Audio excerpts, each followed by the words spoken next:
You got a bag in your wheel.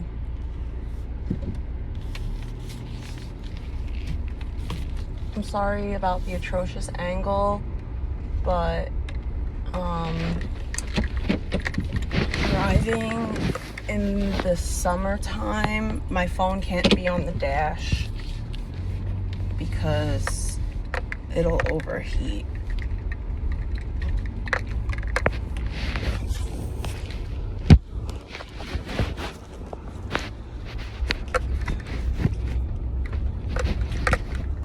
Maybe I'll just put you guys.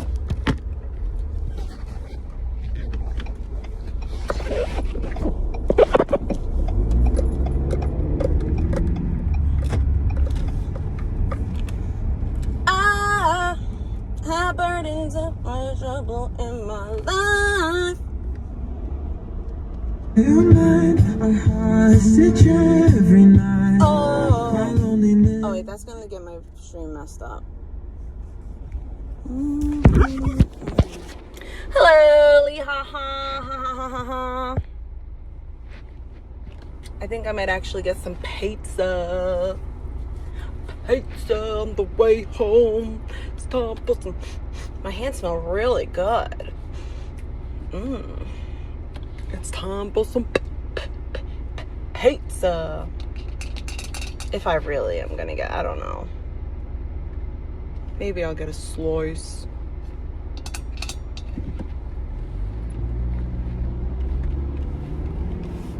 Till those demons run and hide, tremble at the name of Jesus every night.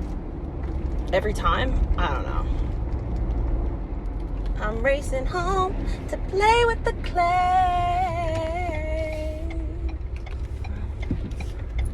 I work so I could clay. I clay so I could work. It's like all day long I just wait for the moment I can leave so I can go do what I love, which is play with clay. I joke, I kid. We're gonna get clay in a clay minute. Ah, it's closed.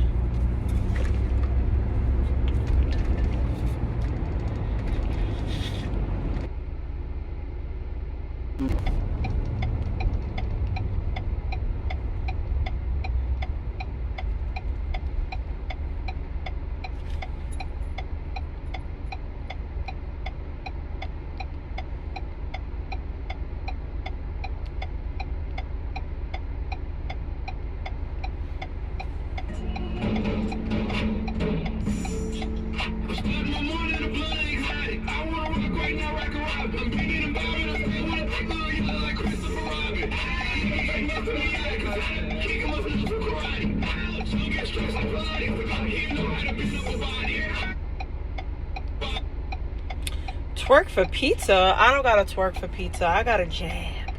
I ain't going.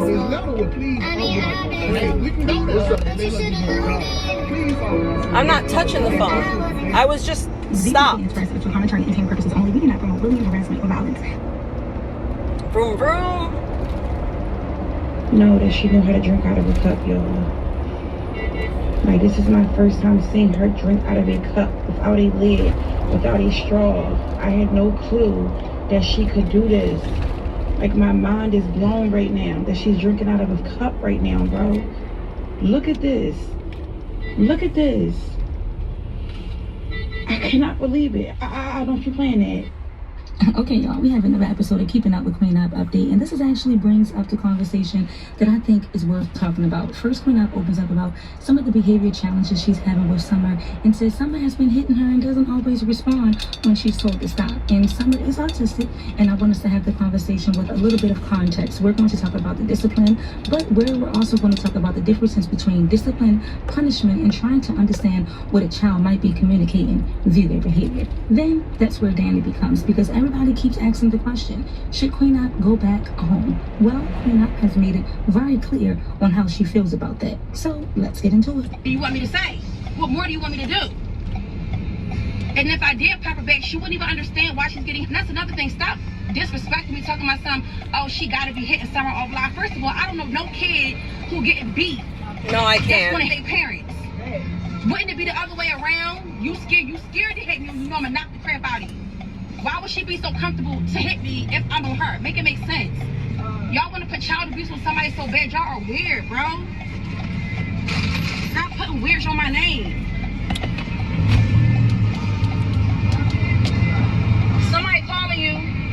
I love the Ozzy in the background.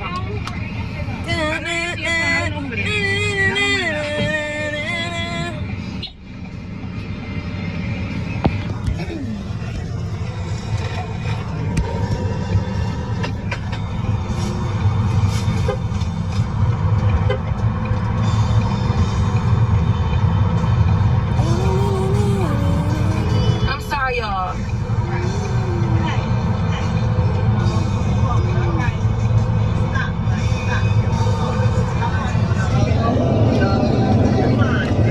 I think it's gonna overheat. I need y'all help to keep the baby. I'm a black mother who's trying to change my life around. I need y'all help to help me keep the baby. I need y'all to help me get a bassinet. I need y'all to help me get a car seat. I need y'all to help me get baby clothes. I need y'all to help me get formula. I don't really want to get on WIC because they be too much in your business when it comes to certain stuff. But if I have to, I will. So I'm not going to put the formula and the milk on y'all because for certain reasons I can't breastfeed. You can breastfeed. She's probably hot. Let me just pin her. Why can't you breastfeed? Here, let's give her some green. Here, Papa. Get rid of this coat. I mean, What?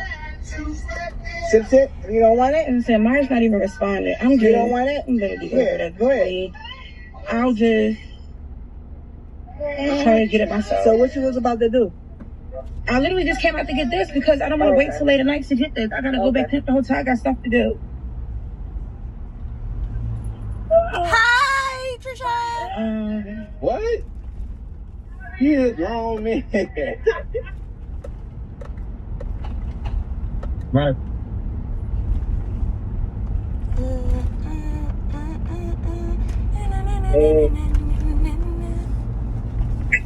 It's okay. You're all right. You're okay. You're okay. Did she kick you out? Yes. I love you. I love you. My phone's gonna overheat. I I can't. know. I No, can't I do don't it. have money. Why y'all keep lying saying I have money? No, I don't. No, I don't. In order to have money, you have to post. You have to be consistent. Stop thinking, oh, yes, I am monetized on YouTube, but you have to actually post to get paid. Okay. So if All right, I gotta go get my food. So I'll be right back.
Ooh. I got so many compliments today. I got a compliment on my truck twice, and I got a compliment on my shoes. I got 2 slices of pizza. I haven't had pizza in mad long, so I'm pretty excited about it.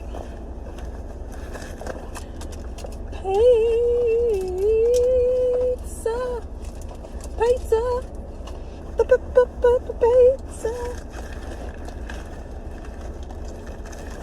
I got a vodka slice and a grandma slice. Let's go.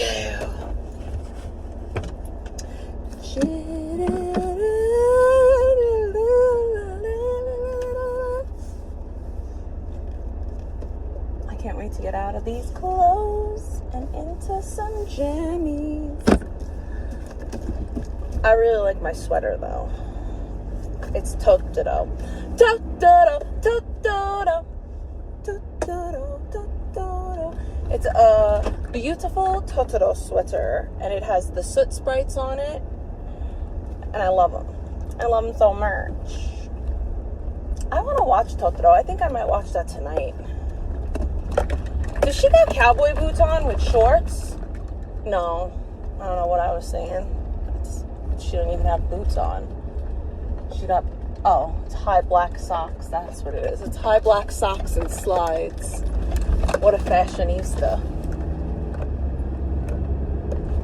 Say a little prayer for me. Say a little prayer for me. Yeah, I'm gonna eat a grandma. Nah, it's a grandma slice. It's a grandma slice. From the moment I wake up, before I put on my makeup, I say a little prayer for you.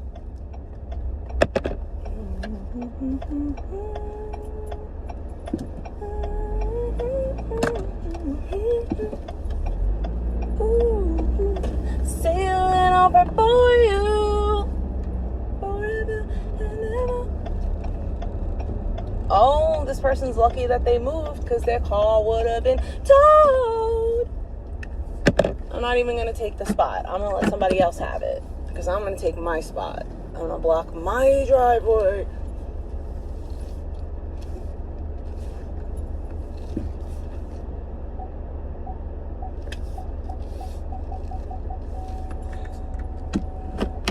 Fun fact, somebody blocked my driveway today. Did I call the po-po? No, I didn't. I didn't. My phone's going to overheat. My phone is going to overheat and it's not even in the sun. iPhone is janky as hell for that. All right, let's get out.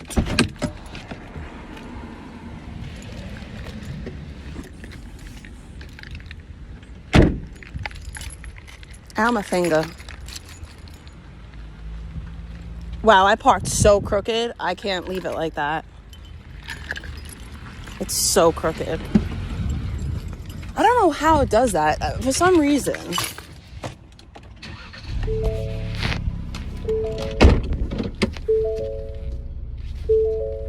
It doesn't like line me up right. Oh, there we go. I stop my life from passing me.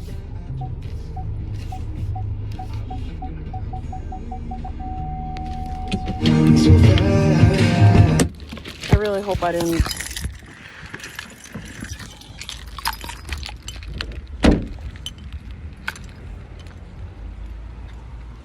Okay, I mean, not that bad anymore. It's not that bad.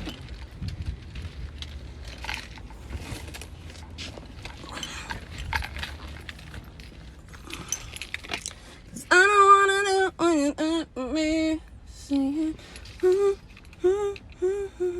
I do have one, but the thing is that every time I put my phone there in the summertime, my phone will overheat, and I'm trying to avoid the overheating situation.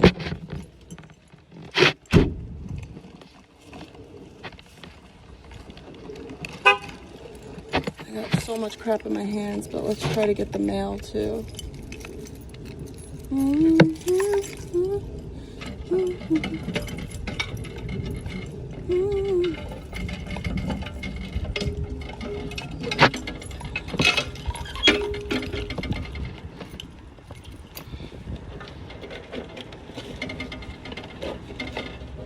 Oh, there's a bee! Get away from me, bee. Get away, bee. Ow.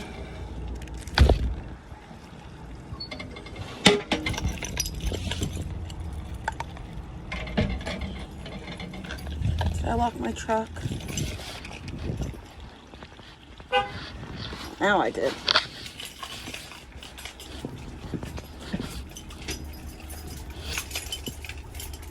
Oh, my...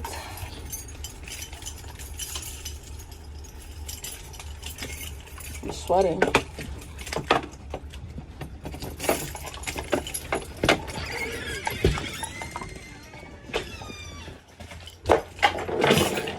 Well, there's that package that I was supposed to bring with me today. I left it right there. Okay.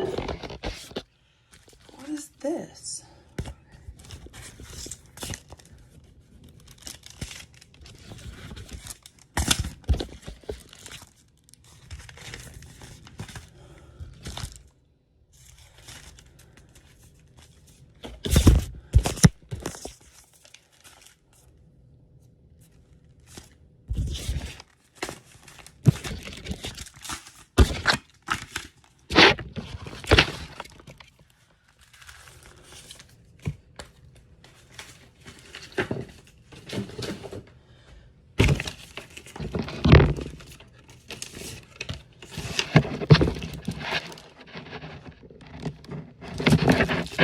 Hi, Bobby. You're not allowed upstairs. Too bad, so sad. You keep pooping and peeing up there. It's not allowed. Nala, I'm gonna let you come up for a little while, but I swear to God, God is my witness. You poop or pee up here. That's it. You're done for good. Do you hear me? Do you hear me? You're done for good.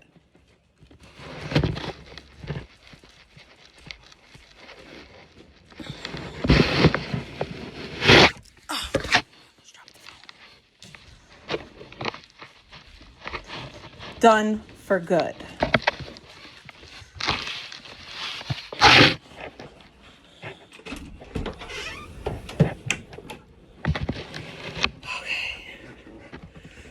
Okay, we made it. We made it, ladies and gentlemen. We made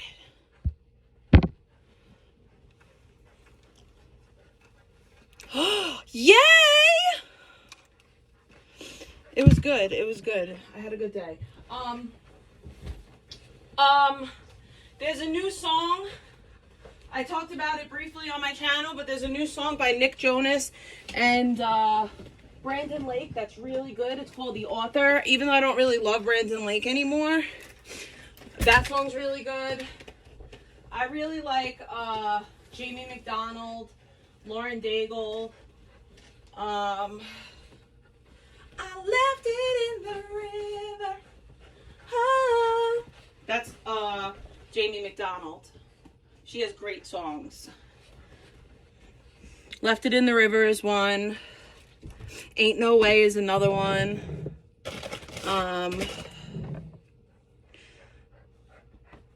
She just has a lot of good songs. Okay, so I had this wax melt in here and I left it in when I was at work. And I don't like the way my room smells. Oh, it's disgusting. We need something that's strong and good. Let's do this.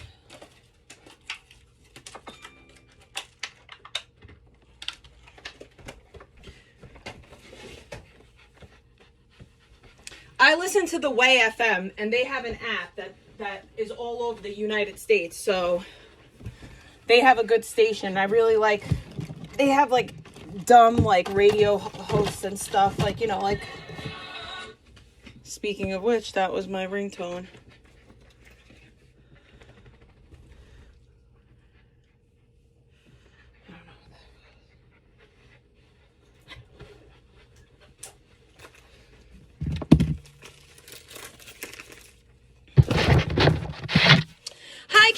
Love you, boo. I gotta change. Nala, chill out. Gosh. Chill out. Chill out. Chill out.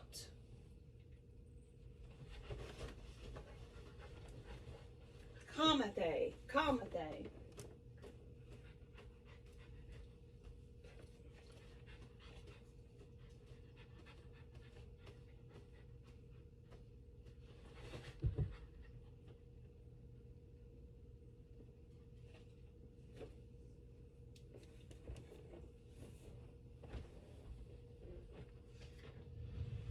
Every time I have my boobies out and I'm streaming, I always worry that like I forgot to like position the camera in a like away from me or something, and I'm like, oh, I hope they don't see my toddies. Ugh.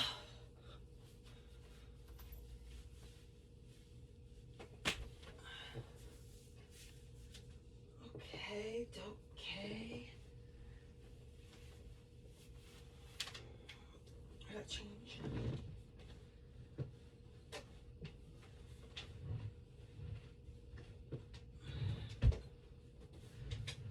I don't wanna hear what you have for me. Keep me in the moment. I wanna hear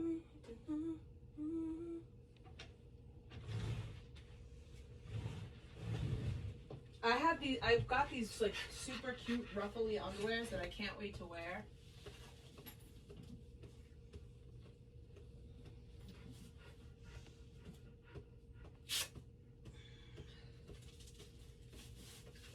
I mean, not that I'm wearing them for anyone, I just think that they're cute. Get out of the way. I have to get pads? No, I don't. I thought I didn't have any more pads. That would have been bad.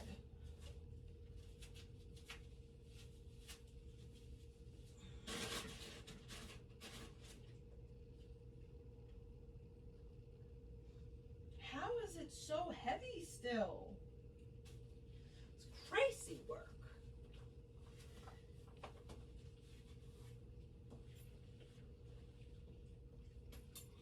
What are you eating? How are you eating a Q-tip? Oh my gosh. What is wrong with you?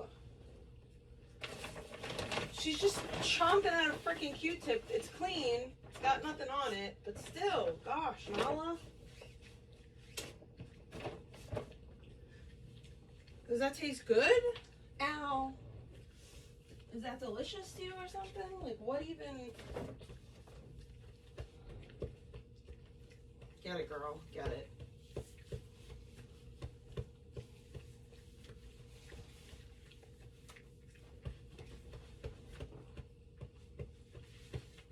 Oh, these match perfectly.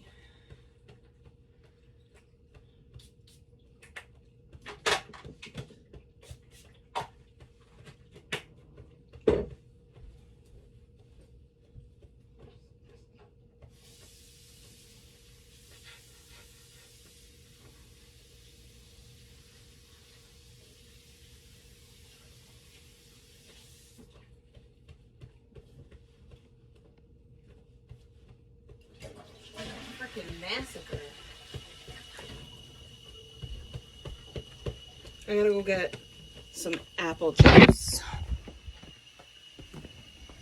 Oh, I've seen the Fugglers before. They have big Fugglers in Taco Bell. I don't know why I was gonna say Taco Bell. In Costco. I think that's where I seen them.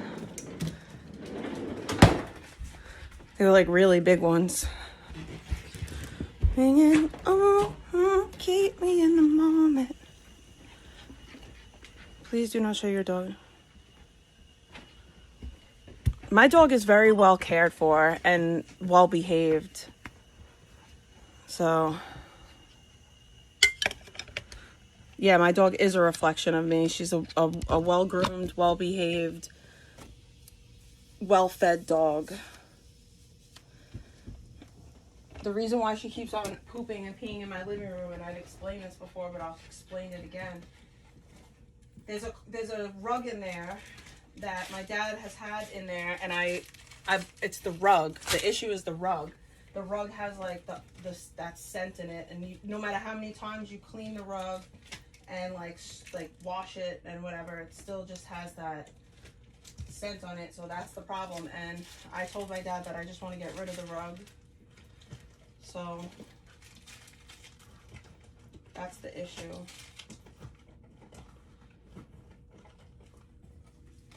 But let's not act like my dog isn't like extremely well cared for or something. My dog doesn't look decrepit or malnourished or anything. She actually looks very well cared for. Right, Nolly Pop? Right, Nolly?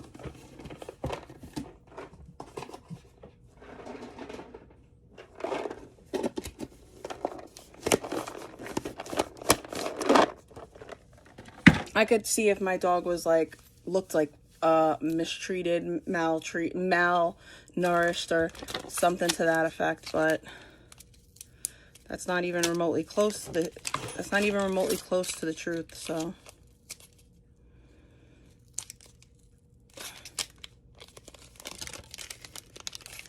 we're gonna start getting to it. Let's get crafty.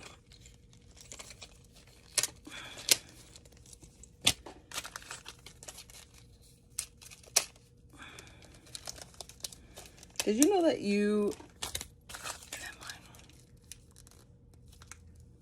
the dog is house trained? I walk her every morning. Maybe she does need more walks, but the reason why she's not getting the walks that she's used to is because my dad's not here and I work all day. My dad will be home soon, and when he's home, she'll get back to her walking schedule. But the dog is definitely house trained. It's about, she's not used to being up here. She gets lazy. She's used to being downstairs. She primarily stays downstairs.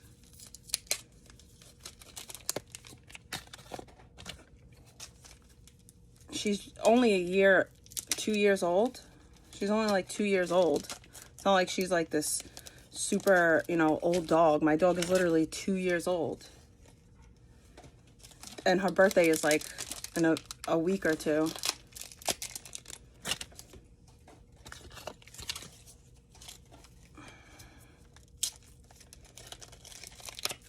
What up, Midian? I'm not the one that's out here dropping my fucking dog on the floor. So please don't bring that here. I'll really get annoyed. Like, my dog is extremely well cared for. I cook for my dog every freaking morning. I'm in there chefing it up on the stove every morning for this dog. She eats hot meals every morning. And before I go to work, she gets a walk.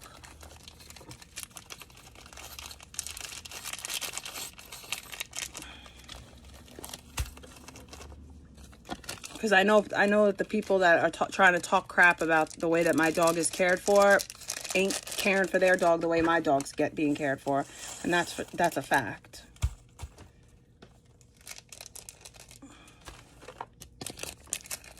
Extremely well cared for. I don't think that these are all gonna fit in here. I might have to get another bag, or maybe I could use sipping on some scissor. Maybe I'll just throw some in here, even though these are different rings.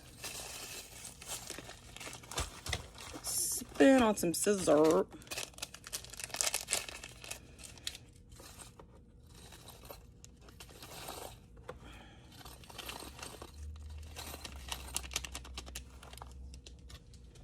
I was watching this Tucker Carlson video earlier that I kind of want to get back to.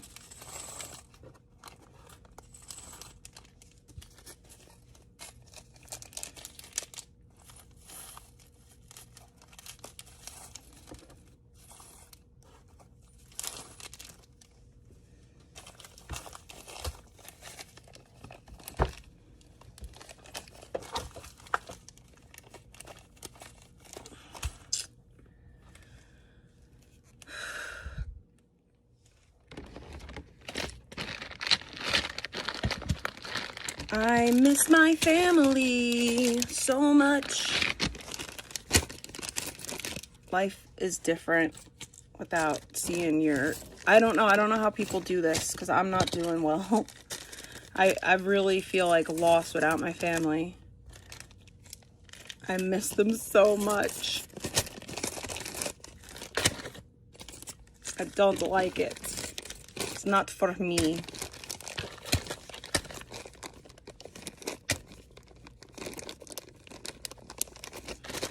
She has a little doggy door thing that she can go outside whenever she wants. She has her own entrance to the backyard. So she goes outside whenever she wants at her own leisure. She runs in and out. So I just want to make that clear. She has access to she could go in the backyard right now if she wanted to without me.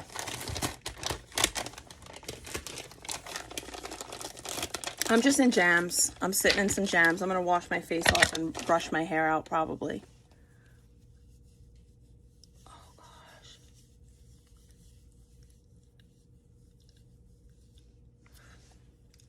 I love washing the day away.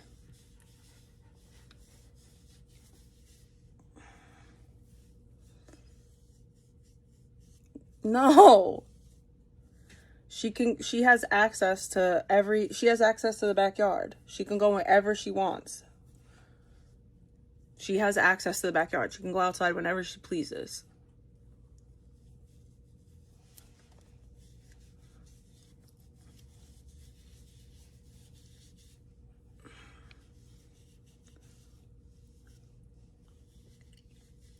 She has her own little entrance to the yard.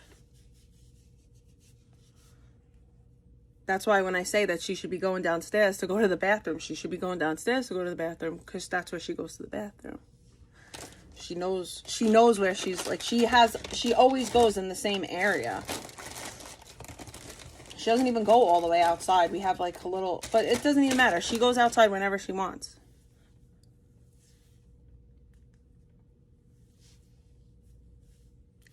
The only place that I want to relocate to is Florida, so. But I have gotten, like, people have reached out to me on LinkedIn from other states, so. I got an offer in Florida, too.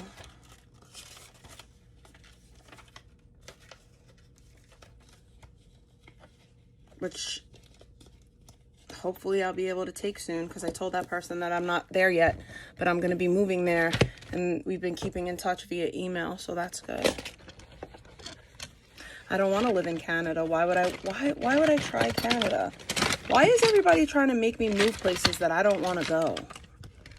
I don't want to leave the United States. For sure, I don't want to leave the US, but I'm proud to be an American. Hi, Khaled, but I don't know. Oh, so look at how pretty this came out. I really like this one. This one is really pretty. So nice. And I didn't put resin on this. This is the varnish. Look at how nice it comes out. It's still glossy and shiny. I mean, obviously it's not as shiny as the resin, right? Like, it's not as shiny as the resin, but I love this color. I love this color combo. I love the flower. I love everything about this. I really do. I want to make more like that, but I don't have any more of that clay.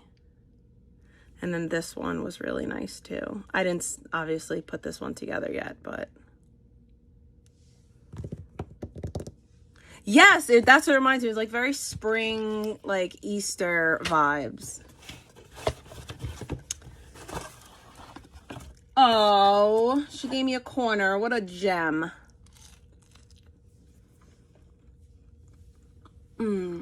Pizza.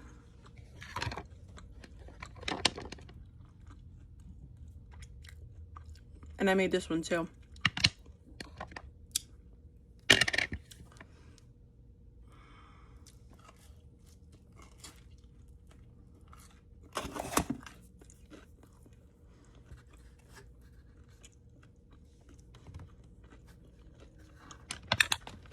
Thank you.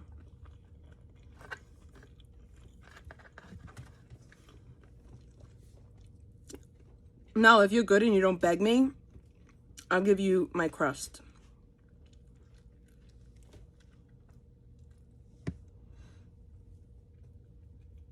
But only if you're good.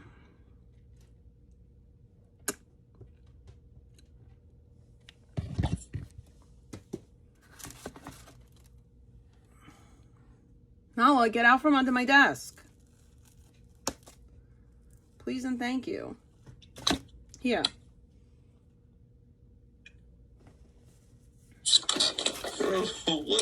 Don't be doing that shit in my fucking face. What am I doing? Oh my god. You're disrespectful, huh? What am I doing? You're disrespectful, bitch. Yeah. You're a bitch. You're a disrespectful bitch. I didn't flinch. Who are you talking to? I didn't flinch at all. What am I doing though? What am I doing? I'm literally just sitting here. Using your fingers. Yes, I'm using my phone. Bro, you're tripping. You are really tripping, bro. Hi, Malice. I think that blue face is really messed up.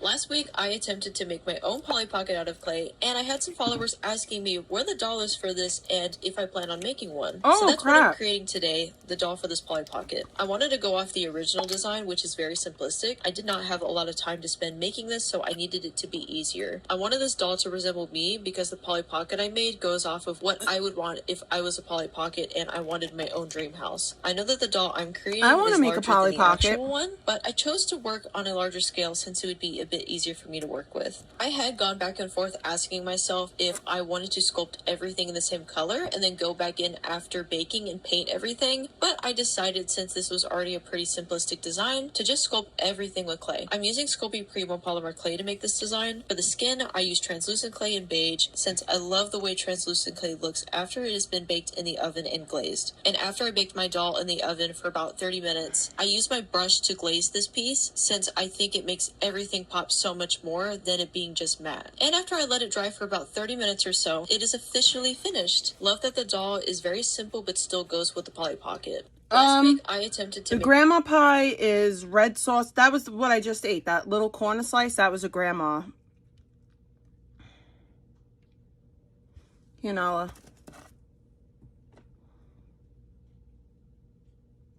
I love Jesus. I would never do this to Christianity. Do you believe that Jesus? Do you believe Jesus Or died for any your other sins? religion, you know? Vodka Some slice. love Jesus and Mary. But there's a But you difference. guys are haters. Look, Allah talks about this too, right? He talks about how the only religion he accepts is the religion of Islam, and that everybody else is going to hellfire. He says the Jews and the Christians, the people of the book, they're the worst of creatures if they don't believe. No, it's not what it is. So 98%.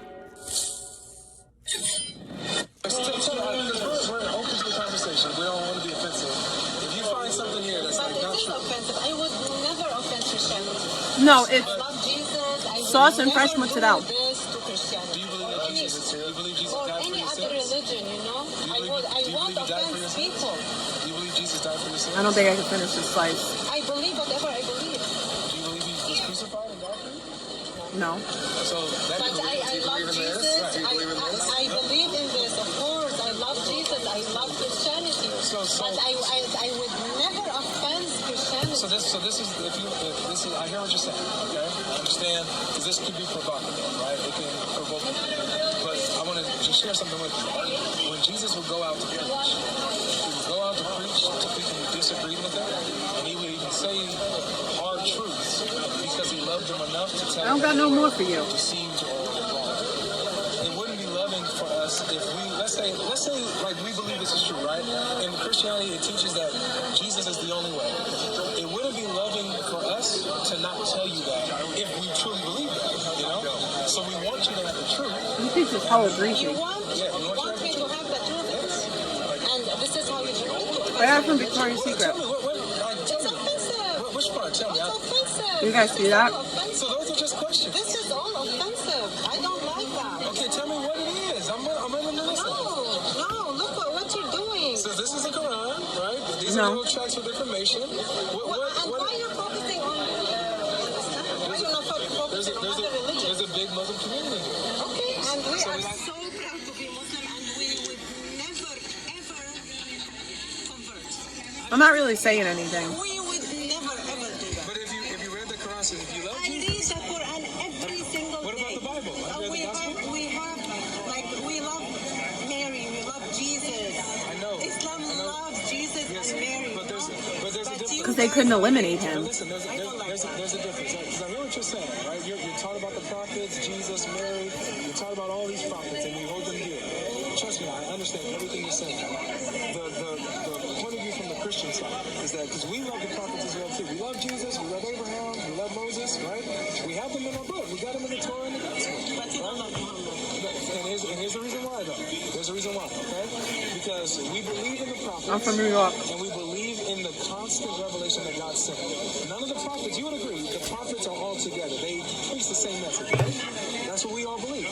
But if there is somebody who comes and claims that they're a prophet from God. By the way, Muhammad was mentioned in the Bible. No, he wasn't. The first real Bible.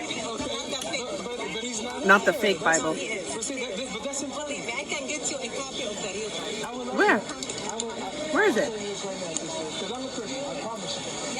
If Muhammad was in the Bible, I would believe it. You know what I'm saying? So Total. How many Bibles you have? we got enough. How many Bibles? Every Bible is different. We have just Not every Bible is different. That is not true. never changed a word from the Quran. The Injil has changed. The Injil has never changed. The Injil, by the way. Rainbow or purple? I trust you. But these are I took rainbow. No, this is fake. We have just one Quran. Oh my God, we have just one Quran. Don't believe this. Don't believe this. This is all this is not real. okay. So which one is the real one? I don't know what is this. From where did you get this? So this is the house Quran. This one is what most Muslims use. Excuse me.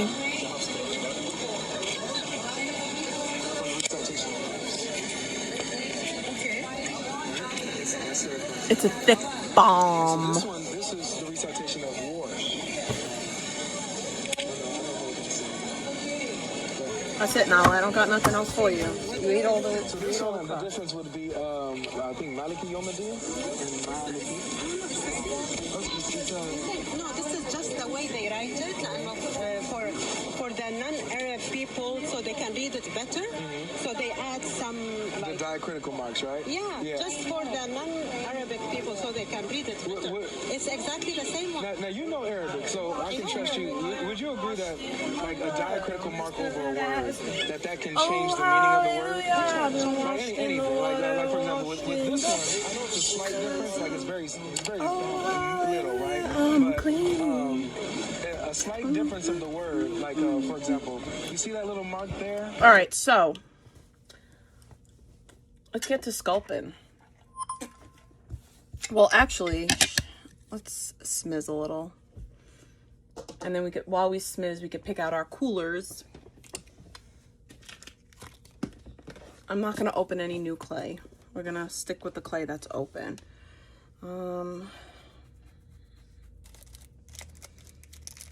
I want to make something with I want to do something with a flower. Maybe this white pearl. The white pearl one with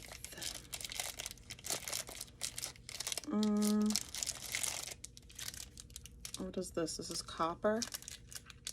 Yeah.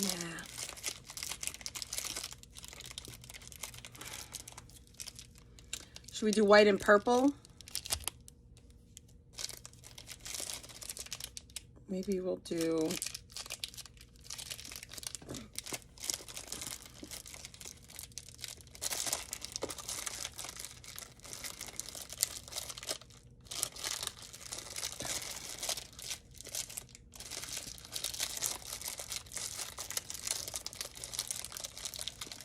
We'll do blue and white. And then maybe we'll do something with this black or purple. Black or purple? Purple? Okay. So then we will do purple and this one, or purple and this one. I don't think purple and that would look good. That wouldn't look good either. What would look good with purple?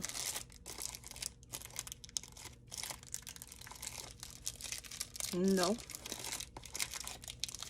Maybe I'll do the purple with the black. Do you think the purple with the black would look good? I think that would look good.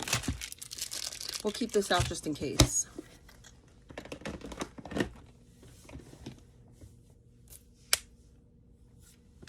Let me check on this clay and see if there's any of this female clay I want to pull out today. Oh, I wanted to use this for something. This was the black. Maybe I'll do black and red. Maybe we'll use this female clay and we'll do a black and red thing. But that will be later. That's after we do everything else. I also have this blue. I want to get more of that yellow female. Speaking of which, I had gotten a pretty decent donation yesterday. So because of that, I'm going to order some supplies. Let's smick and then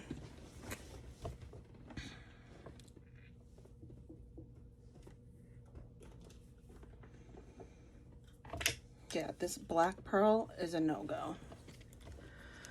I liked the silver one that I got. I don't like the metallic gold. Well, we could get the metallic gold.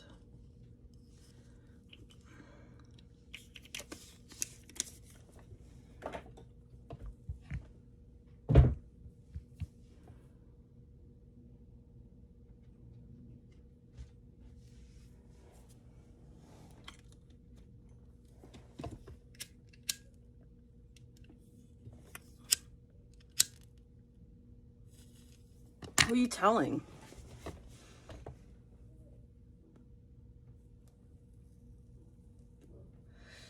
You could tell whoever you want to tell. I'm okay.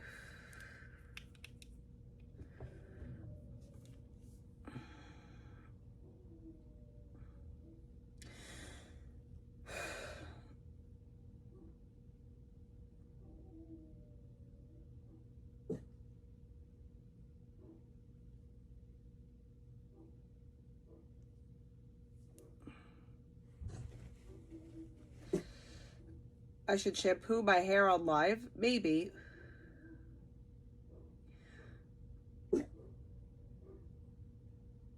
Go get him. Go get the cat, Nala.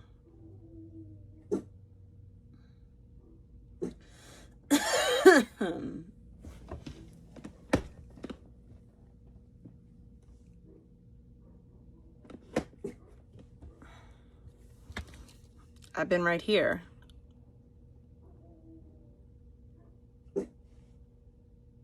Hello, sir.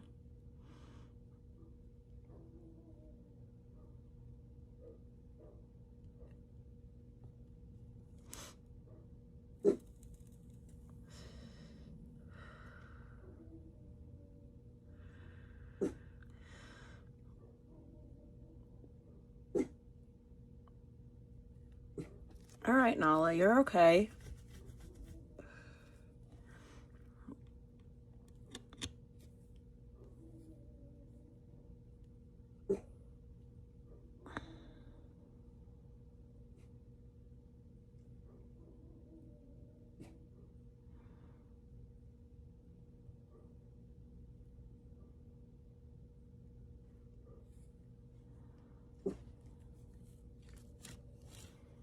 Hello, Yubnub. How are you?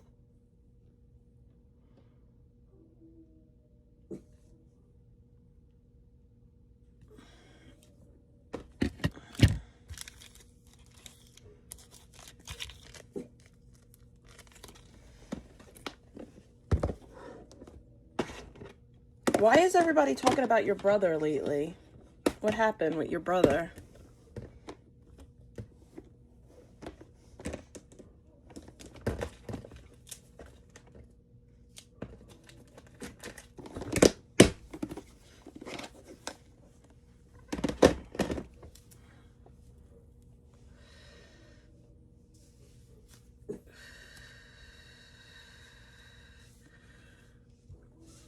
Oh, you're from the drama community, Jonathan?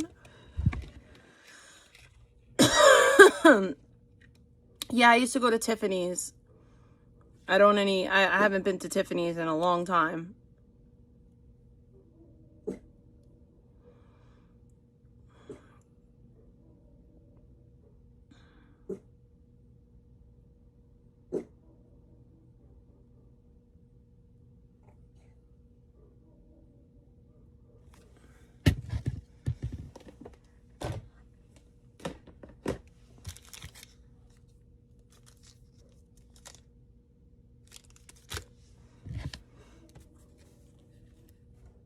Sure.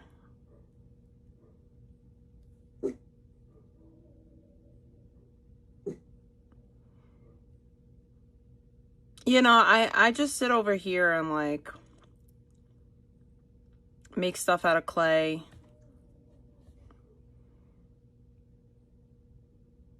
That's all I do.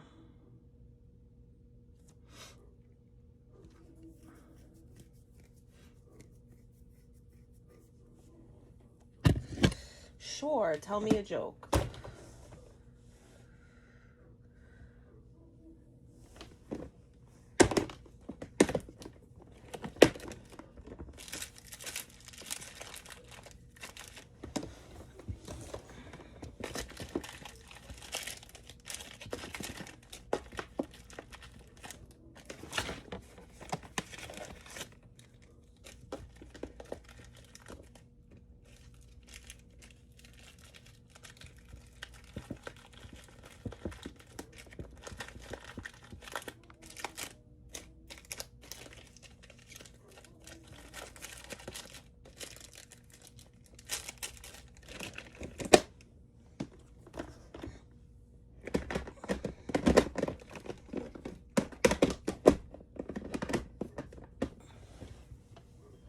No, I'm not a hair model. I know Cats. I know who Cats is. I actually went into, I think it was Jenny's chat not that long ago, and I said what up to everyone. I don't have anything negative to say about Bombshell really, or any of those women. I love Jenny. I'll always love Jenny. I know that, like, Jenny got outed, I think. Like, everybody found out who she is, which I think is, like, stupid that people... I feel like if someone wants to be anonymous on the internet, like, to some degree, like, they have that right. But I also understand the other side of it, too. Like, I guess, like, people felt like, you know, Jenny was with the shits, so if she's with the shits for other people, blah, blah, blah.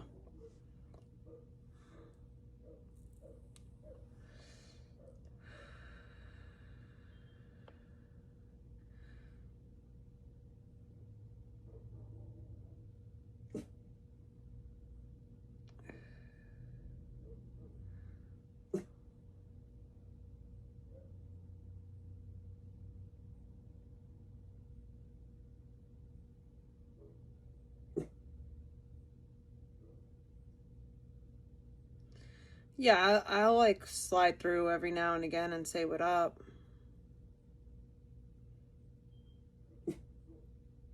But like, I'm not, you know, really out there. Like, I'm not, I don't know, I don't really hang out in like chats and stuff.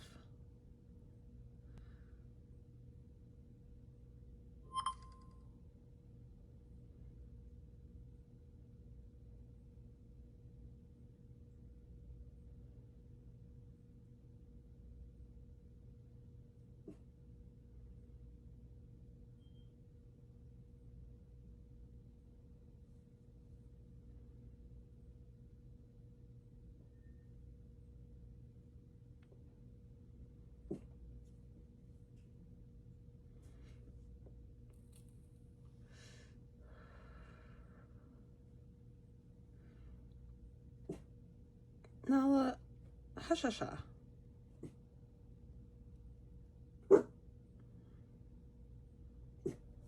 Nala, shush.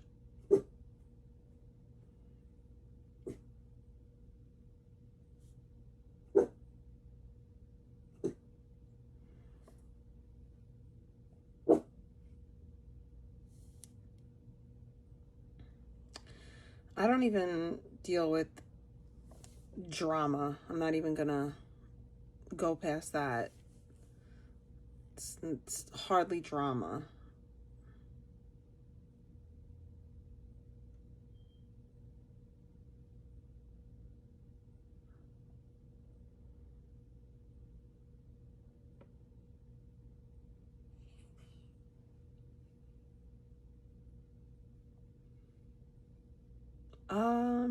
Right now I'm using Weedad Moisture Lock.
No, I have legitimate, like, stalkers, so I just be coming on here to, like, hang out, talk about Jesus, and sculpt some crosses. That's my live stream formula these days.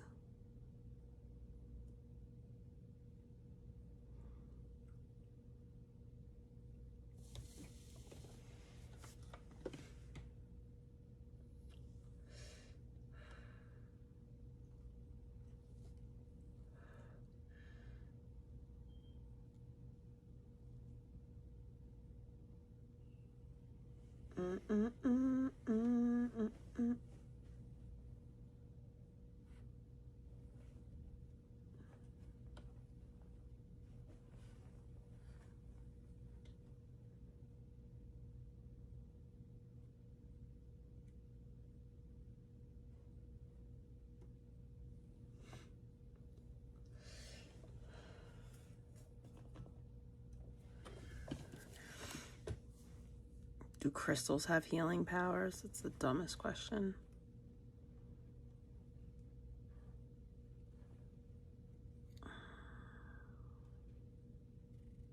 Buddy, welcome to another episode of the Zach Costello Show. Well, the Erica Kirk White Knight 4K HD clearest video that you're ever going to see of Tyler Robinson clearly taking the shot from the Low C Center rooftop that ended up assassinating Charlie Kirk crowd. Quite the descriptor for the crowd, the influencers that we're going to address today. They're at it again. They are at it again, you guys, and we are going to address some of the claims that are being made. I saw someone here in the chat. It's over. Admit defeat. Candace and her cult following are now found absurdly wrong. Admit the defeat. Apologize and move forward. Well, after today's show, I think you'll see that is very much not true. I think that's very much not true. But it seems as though these influencers are having an impact on someone like our boy here. Someone like our boy, what's the name on that? Asas? Asas. Come on, bro. Come on, Asas. You're better than that. You're better than that. Stop eating all of this up. Stop eating all of this up. We've got the regular cast of characters, you guys. Benny Johnson, Blake Neff, Andrew Colvette, all of them. Jack Posobiec, Gary Melton from Paramount Tactical, all of them.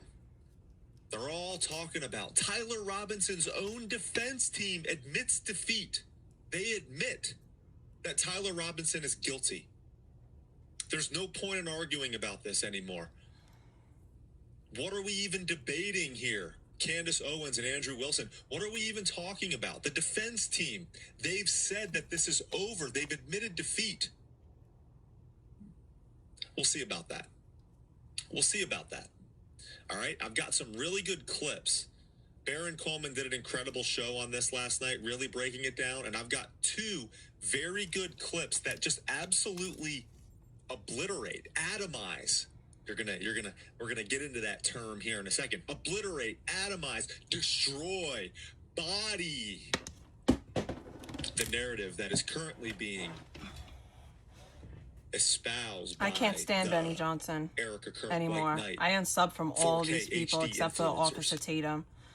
All right, as we like to call them now. We've got some really good Baron Coleman clips that really run counter to the narrative that these guys are trying to spin. We've got Brandon Tatum coming in hot against Candace Owens and the video footage that she shared because he saw something different in the courtroom. He saw something different along with his buddy Benny Johnson in the courtroom. We're going to get to that. And then I've got some really good stuff. So Tucker Carlson had an absolute crash out over the affordability of burritos and just the affordability problem in general. And how the Ben Shapiro types and Blake Neff, as you're about to see, but the MAGA neocon Republican type, which, I mean, turning I didn't even know what a let's be neocon real, was it's just the until mouthpiece recently. for now. They're like, oh, suck it up. Suck it up.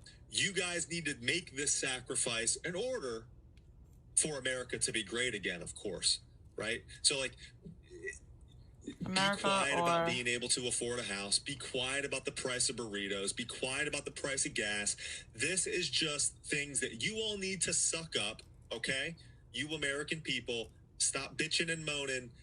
You suck it up. You take it. You pay a little bit more because we're making America great again, okay? We're doing it. So just shut your mouth, all right? Tucker goes off about this. He goes off about it. And I'm going to bring in some clips of Tucker to show you guys what he said. But then this inspired me to go back. This inspired me to go back to the Charlie Kirk interview, sit down with Tucker Carlson, because they talked about this affordability issue.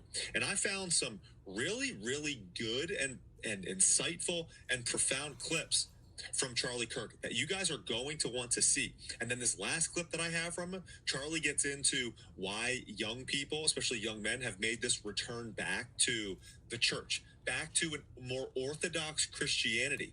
And he brings up specifically, Charlie Kirk brings up specifically Catholicism and Orthodox Christianity and why it's become so attractive now in our modern times. And his answer is going to surprise you. Again, we talk about this being more than just the architecture as they told us that it was. Got some good stuff. We've got some good stuff today. So let's jump into it, all right? I want to start with your boy Benny. Let's start with our boy Benny here, okay? Because the community notes on X, you guys are not treating our Erica Kirk, White Knight, 4K, HD, Tyler Robinson, Clear as Day influencers very well. All right? They are getting, as they like to say, bodied, obliterated by community notes. All right? Benny Johnson posts, today was doomsday for the Charlie Kirk murder industrial complex. For the true crime SSRI wine moms and failed OnlyFans models turned internet detectives, the grift is officially over. All right? That's what Benny Johnson had to say, and he reposted his own 19 and some change minute segment on him covering what the defense filing from the Tyler Robinson team said.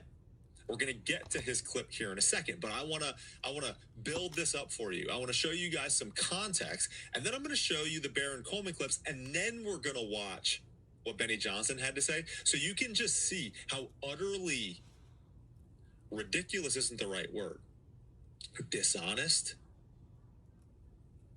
and I say evil because of the implications of what they are trying to do here. It's the same thing they are trying to do. It's the same thing they were trying to do before with this HD 4K footage clearly showing Tyler Robinson. And in this clip, Benny talks about how he was proven right. This filing proves him right with what he said about that 4K footage. It's truly, you guys, you're not even going to believe it. You're not going to believe it, all right? But then you see there at the bottom, Benny Johnson getting community noted. Defense filing does not admit guilt or ID Robinson as the shooter. It challenges state's hearsay evidence as failing probable cause for identity and charges, arguing even under state's Thank you for the one-target sticker. shot theory, the death penalty aggravated. I'm sorry, I offense. don't Okay? see it usually That's on important. here. And I Barry will apologize. explain I'm not more ungrateful. of the language I here. just don't see it. All right. It doesn't So, pop up. I want to bring in Blake Neff now, because this is what Blake Neff put out and But what he had to thank say you. about it. Okay? Thank you Candace for is the having bacon. her latest blow up because the defense's new 41-page filing in the Tyler Robinson case uses exactly none of the wildest claims that she spent the last 11 months pushing. Rather than make the case that Robinson is not guilty, the filing focuses almost exclusively on trying to spare him from the death penalty. The filing spends only one page contesting the actual murder evidence by arguing that Lance Twig's testimony was improper hearsay. All the rest of the filing concerns aggravating factors or secondary charges. All right, I want to skip down here to this fourth paragraph. The filing never argues that Robinson was not at UVU. In fact, and this is page 22. Page 22 is what a lot of these guys are continually bringing up right now. On page 22, it says, the evidence shows Mr. Robinson walking up and down the stairs at UVU and calls it a reasonable inference that his impaired gait was caused by a fully assembled rifle. All right. Now, I want to, he then provides page 22, which we're going to get to here in a second, because his buddy, his co-host on the Charlie Kirk Show, Andrew Colvette, also brings up page 22. And I want to get to that before we actually get into what it says, right? But then you can see here at the bottom, he's reposting Candace Owens. Blake Neff is also community noted for what he said, for what he posted. The defense filing is a preliminary hearing brief arguing that the state failed to meet its burden of probable cause for death penalty eligibility. Okay? It does not admit guilt or identity. It argues the state's own evidence does not support its legal claims. That is a very important last line. It argues that the state's own evidence does not support its legal claims. What the defense team is addressing here is the state's own evidence. And that's really important. The language here is extremely important. All right? Okay. Now, this is Andrew Colvette bringing up page 22. By the way, on page 22, the defense admits it's Robinson in the stairwell. Okay, and then he goes on to highlight the section. The video evidence shows Mr. Robinson walking up and down stairs at UVU with gait impaired by something long in his pant leg. The reasonable inference from the evidence provided is that it was a fully assembled rifle. What Andrew Colvette and Blake Neff and the rest of this crowd is doing is they are using this sentence and saying the defense team is admitting that Tyler Robinson is the person in the stairwell and that he has a fully assembled rifle in his pants.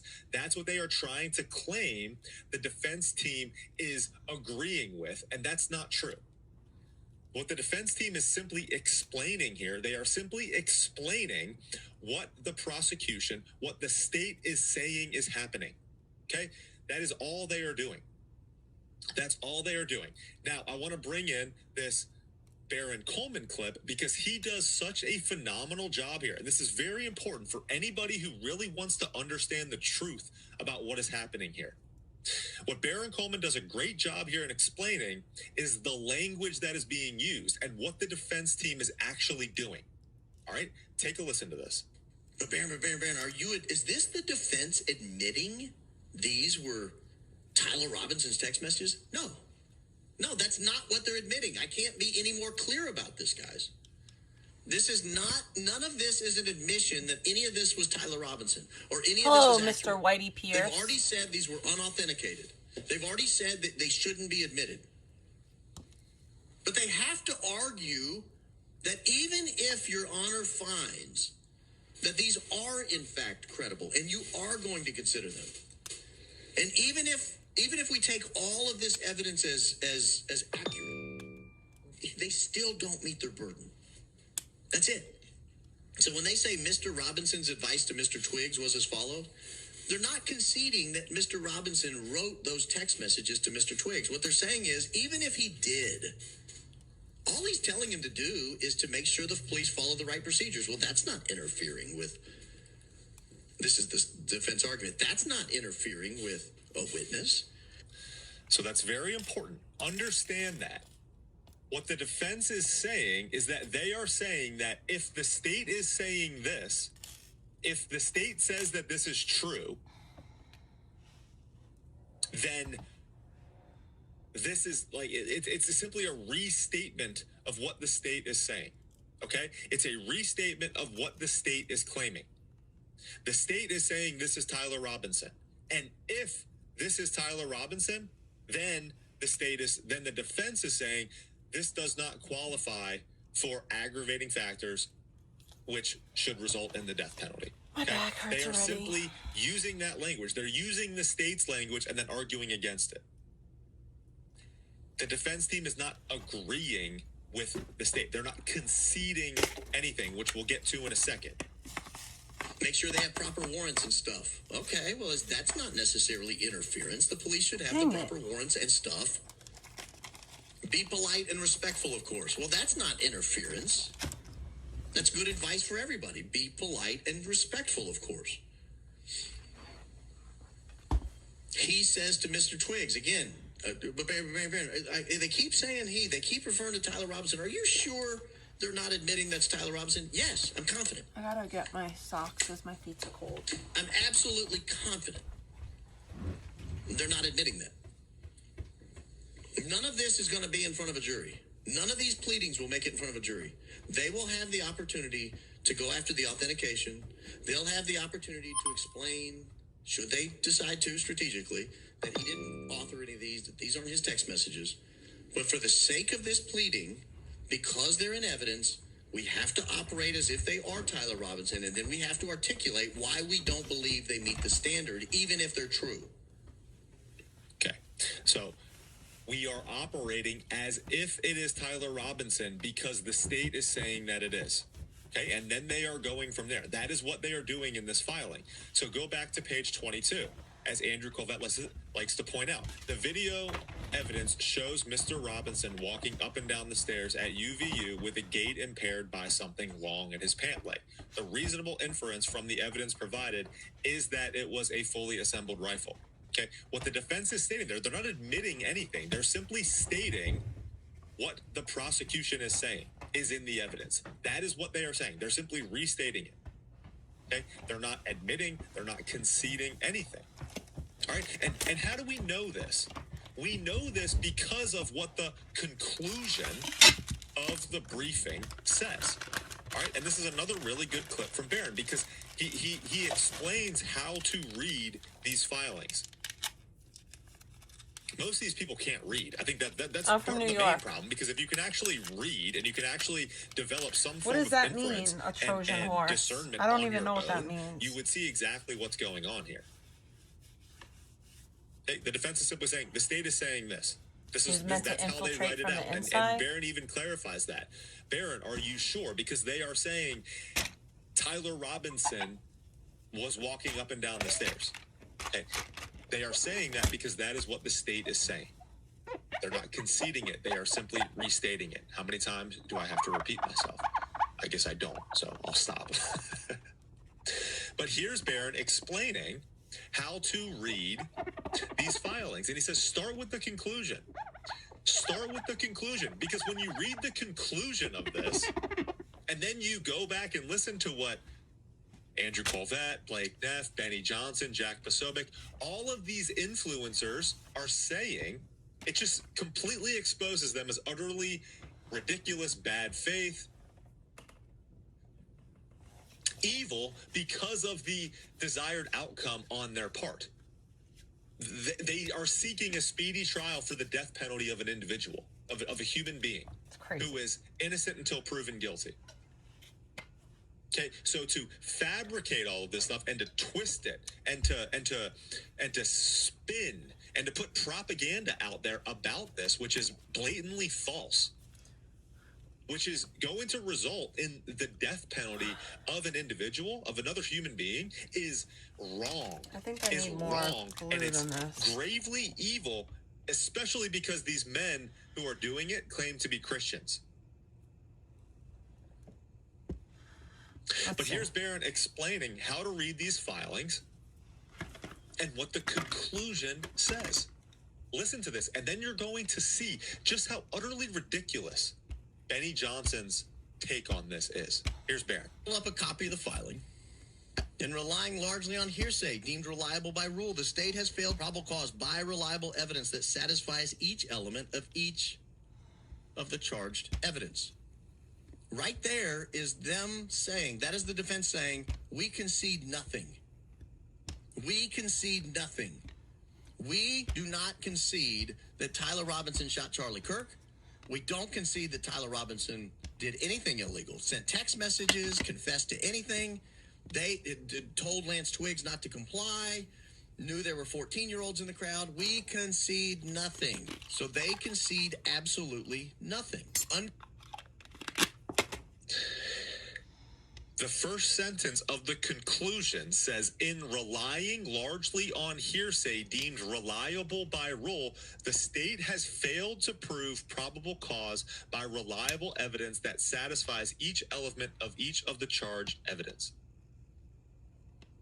For this reason alone, this court must decline bindover, must not send it to trial, because what the defense is saying is that the state has failed to establish probable cause.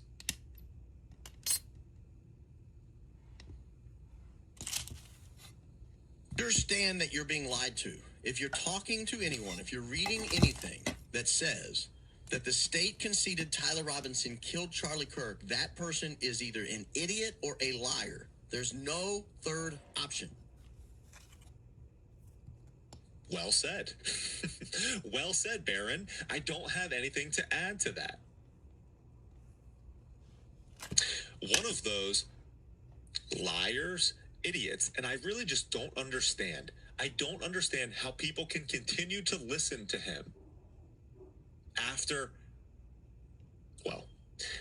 what he did on that Friday afternoon when the trial ended and he talked about the 4K footage.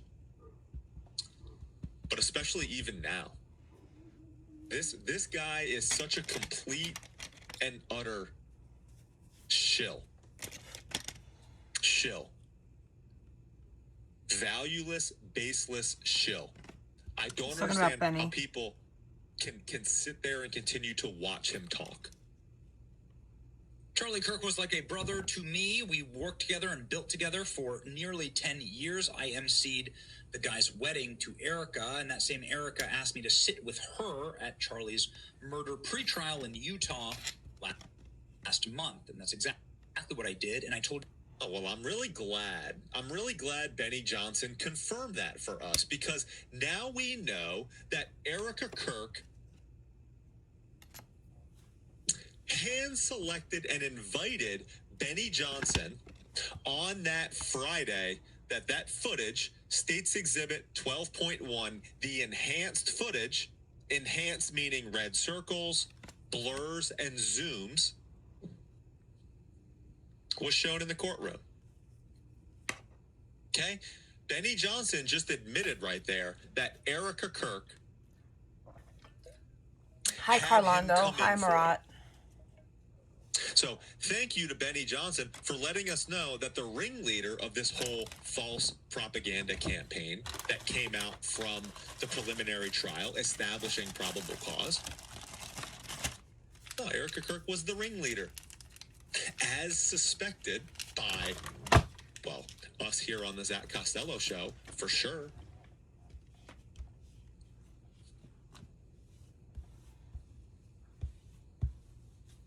I'm thinking that I should maybe... Jack Posobiec, Brandon Tatum, Graham Allen, they were there all week. Benny Johnson got the call, hey, you got to get here on Friday because we're going to see something special in the courtroom that I'm going to need you to blow up when this is all said and done. And listen now here to Benny try to say that this defense filing proves him right. You the truth about what happened in the courthouse that day and the demonstrable evidence that the prosecution has. And now something truly stunning has happened. The defense agrees with me. No. Isn't that shocking? Ladies and gentlemen, what I said, and I caught a lot of heat for this by the Charlie Kirk murder industrial complex that is making an obscene amount of money lying to you about what's going on. They're making an obscene amount of money. That's the crazy... Okay. That right there is the craziest thing to say, that YouTubers are making... What? Nala, get out from under my desk. YouTubers, Candace Owens and co, are making...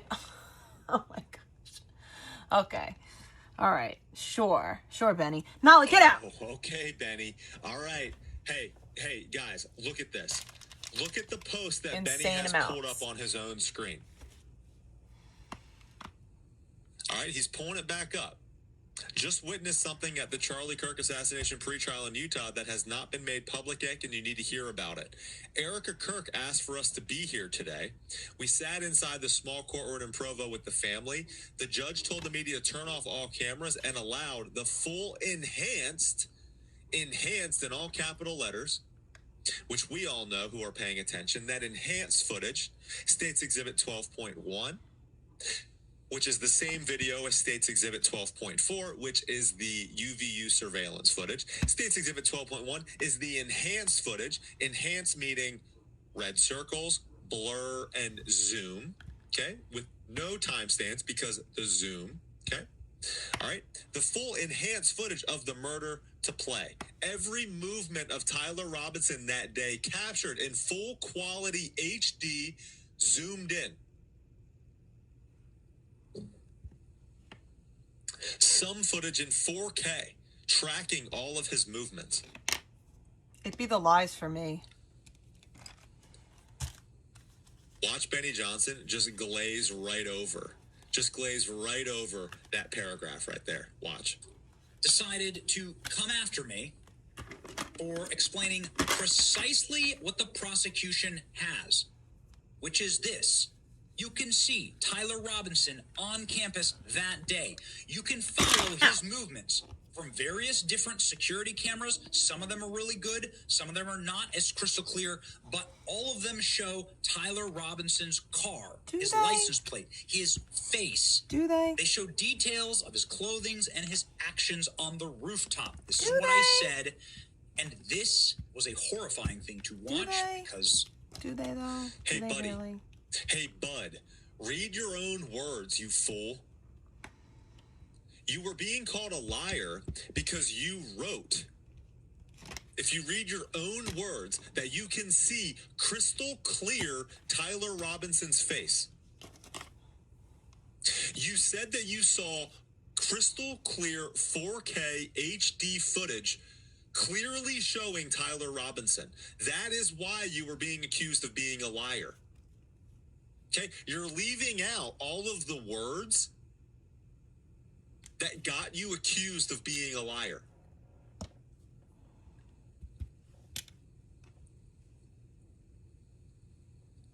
All of us have seen that footage, you guys. You can clearly see Tyler Robinson's face. In fact, the better the video footage gets, the better the image gets, the less it looks like Tyler Robinson. Like, that's been the lesson of the last 2 weeks. The lesson of the last 2 weeks is the higher the quality of footage, the more and higher quality footage we see, the less it looks like Tyler Robinson. And this was a horrifying thing to watch because we're just feet away from Tyler Robinson as the Kirks wept together, Charlie's mother, father, and wife. Tyler Robinson with his pale, sallow, sunken, emaciated self sat staring at the floor, not even a hint of remorse. Ladies and gentlemen, Tyler knows that he did it because Tyler's own defense team knows that he did it. They just filed a brief. Benny, you're with the court annoying. I because hope the you know court you're is heading annoying. in to decide whether Tyler Robinson will be facing the death penalty. And effectively, this filing says, we're pleading for mercy. Does it? Is that what it says? Really? There's Benny Johnson's interpretation of effectively what the filing says, that they're begging for mercy. Okay, Benny.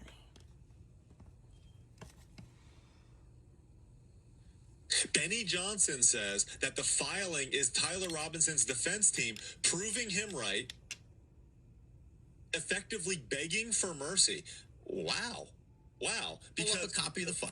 For those of us that can actually read the conclusion of this right here on the screen, the conclusion of the filing, which is, again, this is the problem. People don't read or don't know how to read, or they just straight up lie to you.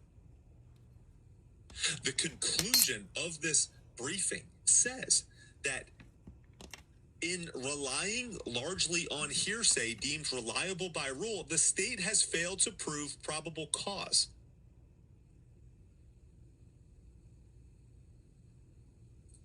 Does that sound like to you guys that the state is effectively asking for mercy, that they are conceding anything? It be the lies for me. Why are we being lied to Like I so said, much? how can people continue to listen to him?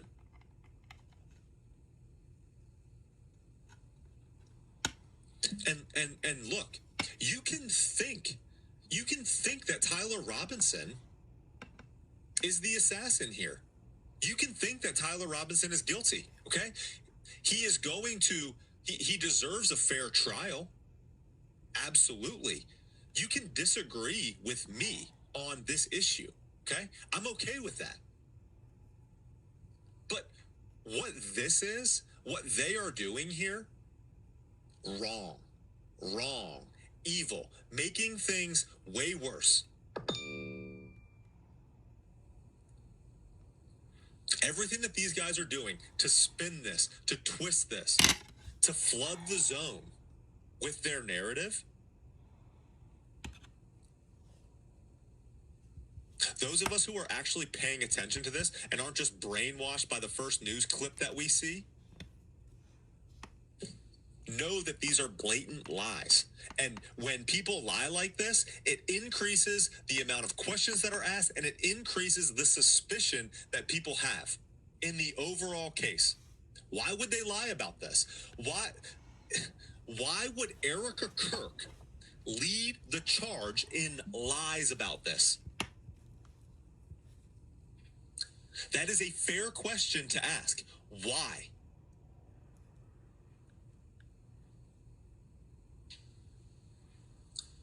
And the problem is that it causes answers to vary. And God forbid you turn around with any skepticism as to why they treat you like you're some evil, demonic conspiracy theorist. That's what you are. Charlie Kirk, murder industrial complex.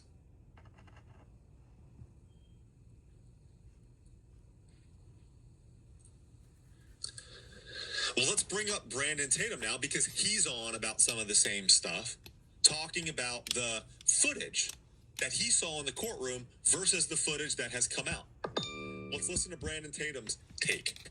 I put my life on this. My life, my kid's life. This is not the evidence, picture, video footage from the court. I was there. I watched it. I watched the prosecution move to enter it into evidence. It was admissible into evidence. The judge permitted it. The defense did not object to it. No one argued that this was enhanced or anything was afoot. This was authentic video, verified and accepted by both the prosecution and defense. This is a fake picture. This is fake. Fake. Everybody that was in the court saw this. A matter of fact, this is not some super spooky, top secret nothing. I don't know why people are confused by this because most people are either lying to you or you didn't watch the trial. The video that they showed the world was the same contextual video that they showed us, that they did not show to the public. The only difference is they zoomed and they put circles around people so we can easily see who these people were. The reason why, and I want y'all to clip it and put it out for the world. The reason why. Look at his face. Look at his face. Oh my gosh. Look at this. Is this what he's talking about? Look at this. I'm just dragging the cursor here.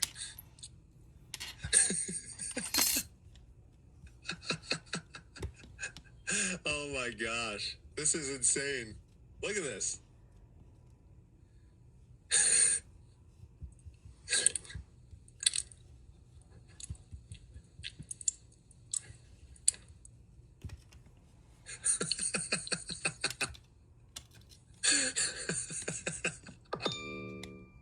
I didn't even notice that when I was watching this the first time, when I was preparing this. I didn't realize that was going to be The video that was presented to the public. Like, bro.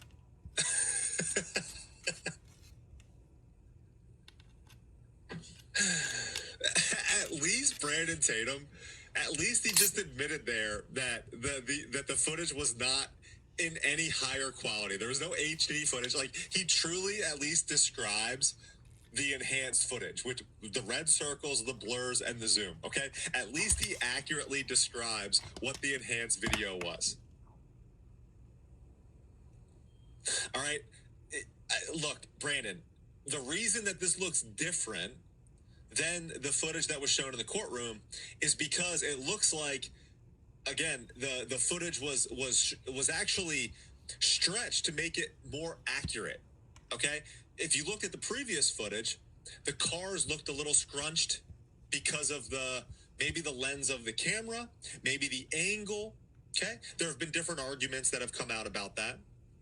But when you stretch the picture to the proper scale, it makes things look a little bit different. All right, the cars look. Now I'm gonna make a flower to go on the cross. Enough. The car's wheels are not ovals; they actually become circles. And the problem with the individual in this photo is that, unfortunately, when the cars become properly wider, when the wheels become properly wider, the individual also becomes properly wider. And it looks less like Tyler Robinson. All right, this is the problem. This is the discrepancy between the higher quality video versus the video that was shown and submitted into evidence.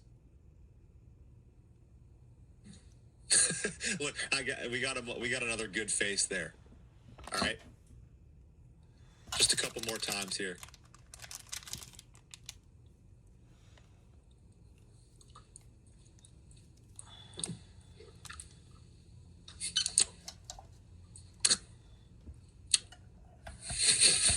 All right, I'm done.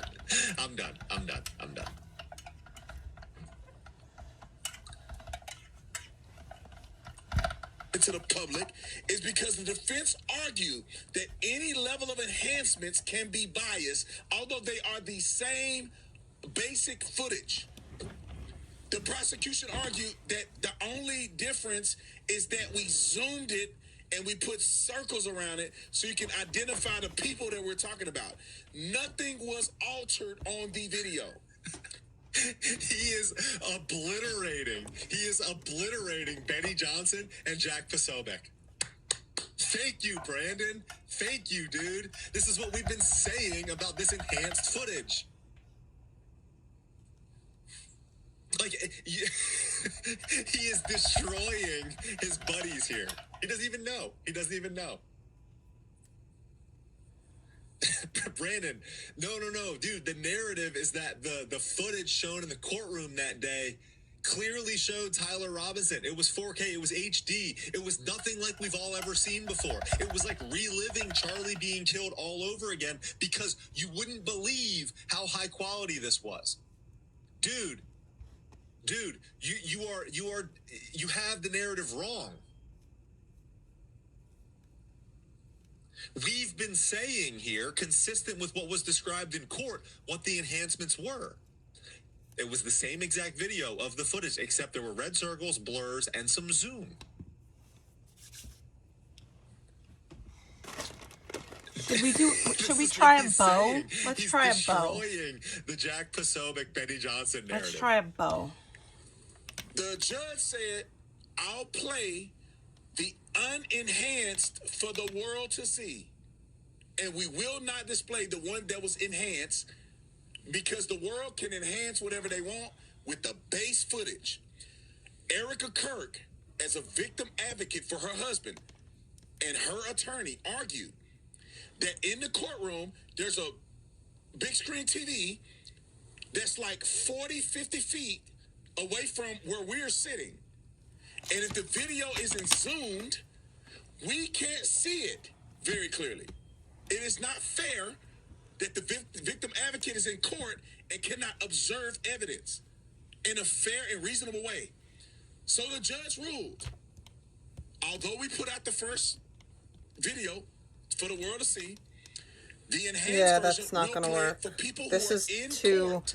soft. It wasn't The only way I'm going to be Erica, able to it wasn't use only a this few mold people, it was the is entire if court, but not disseminated to the I world. use like the liquid Sculpey or like super like Sculpey Yes. 3. Okay, Brandon. I need the And hard Judge ones like Graff this. also said that he felt there was no reason to play it because it was the exact same video. That's a direct quote from Judge Graff. All right? Which flower do I want to use? Anyway, I think we've addressed enough of the Brandon Tatum argument I like here. this flower. Thank you, Brandon, for proving Jack Posobiec and Benny Johnson wrong. We appreciate it. This one. And I hope you understand the difference between the discrepancies between that photo and what was shown in the courtroom. Okay. All right. I now want to get to this Tucker Carlson crash out.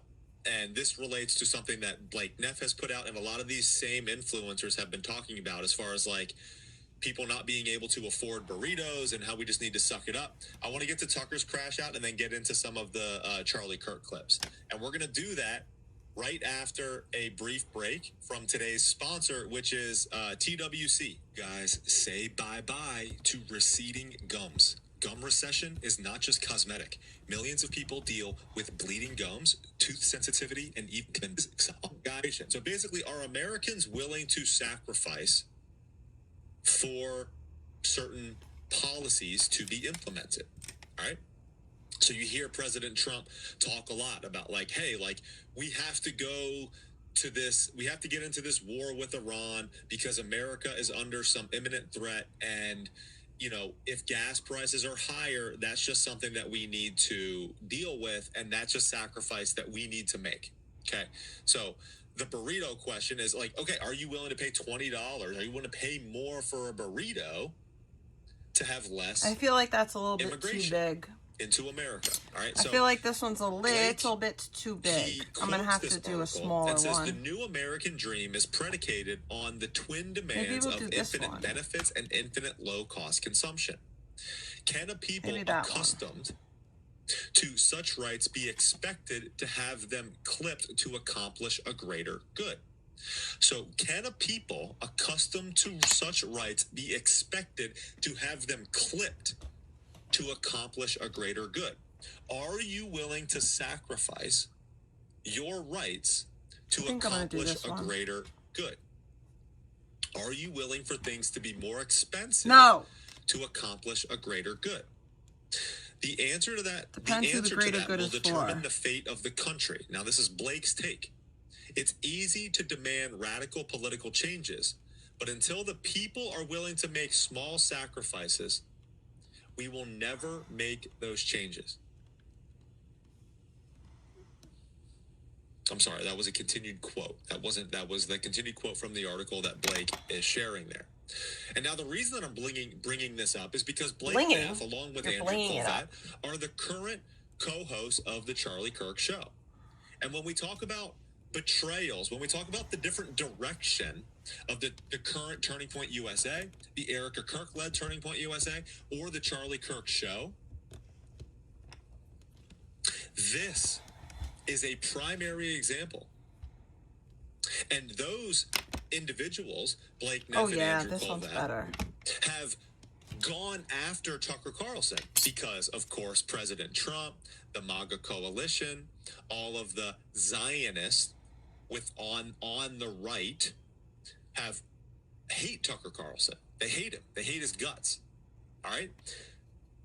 If you all remember, which we all should very well remember, is that Charlie Kirk got so much heat in the last months of his life because he refused to deplatform or take Tucker Carlson off of the Turning Point USA roster.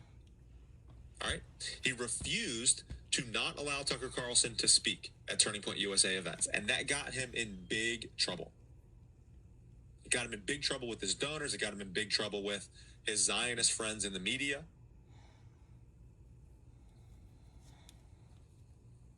Every time I hear that word Rasta, I think, God, white boy, I'm a Rasta. He keep feeding me pasta and lobster. What a lot of people are not clear on is that Charlie Kirk, in the last months of his life, when he appeared with Tucker Carlson, do you guys know the main issue, the main and number one issue that they talked about? The main issue that Charlie Kirk had identified in affecting the young people of this country, do you guys know what that was? Charlie Kirk was about changing or reforming the economic order of things. Okay? That is extremely important for you guys to understand.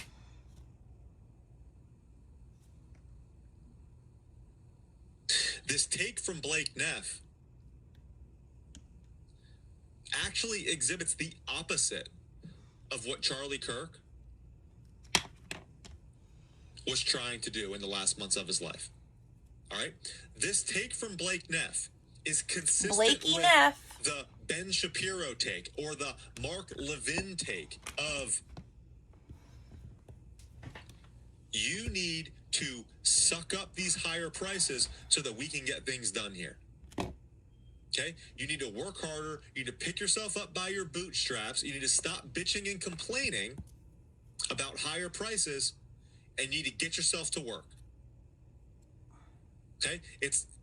There's no accountability on those in charge, on the government class or the donor class. It is the people's problem. It's your problem. You're not working hard enough.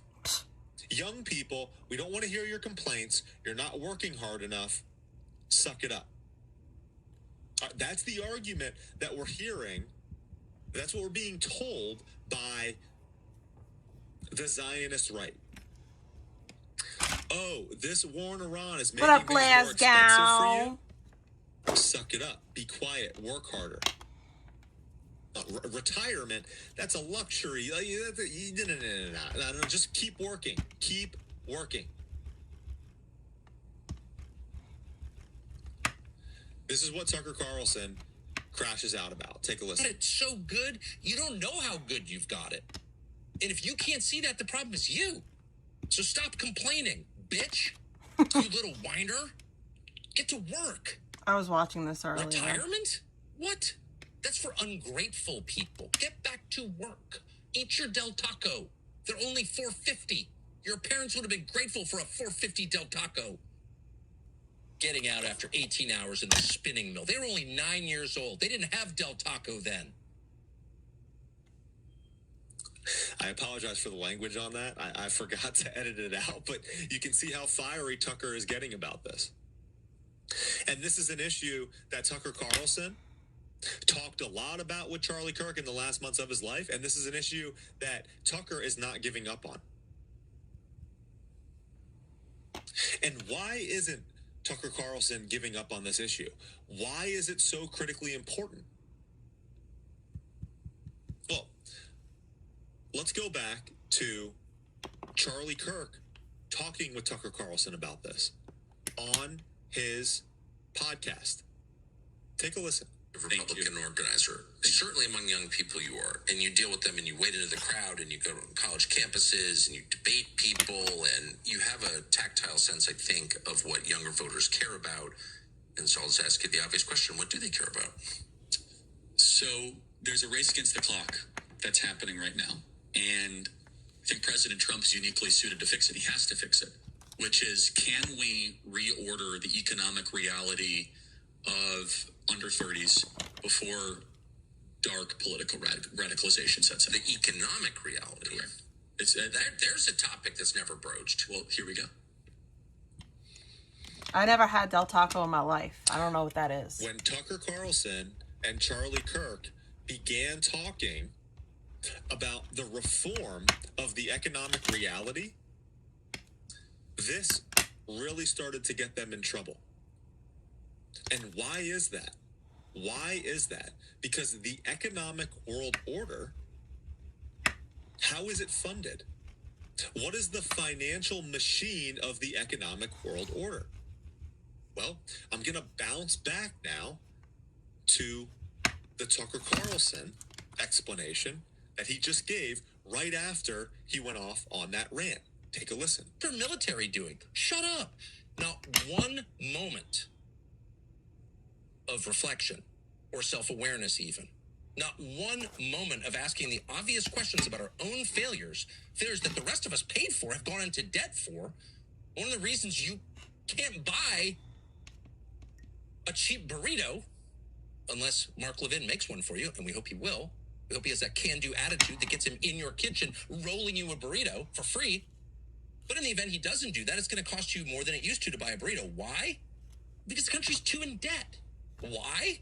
Well, the main driver of debt, foreign wars. That's a fact. The main driver of debt, foreign wars. Our discretionary budget, it all goes to war. Wars we don't win. Wars that are being waged not because the public wants them, but because Mark Levin is calling for them on behalf of the interests of a foreign country. That's a fact. And to continue that, they're now laying this lie, this head trip on the president. Oh, they're trying to assassinate you on the tarmac. Better get in the drink cart and sneak on to another aircraft. And a lot of Americans are just like believing it because they're telling him that. Oh, Mark Levin, yeah, assassinating the president. Okay. Killed thousands of Americans. Okay. You must have missed that part where they were sending opioids into Appalachia. I don't think that was the Iranians who did that. In any case, it's worth at this point taking a step back and assessing really the root problems here. So inflation is real. No one wants to admit it because the policymakers caused it. It's not something that just naturally happens. Inflation is what happens when you mistreat the currency that you don't own. It belongs to the American public. You're in charge of it, and you use it for your own benefit and not theirs. And you have short-sighted thinking that in the end destroys nations, and it's destroying ours. So the increase in prices, the lack of affordability that so many everyday Americans are experiencing is because of the decisions that policymakers are making, the irresponsible decisions that policymakers are currently making. Funding foreign wars is the most expensive thing that we do. Okay? But it's the funding of these foreign wars. It's this military-industrial complex. And where are these foreign wars constantly being fought? The Middle East. Well, we know where they're constantly being fought, you guys.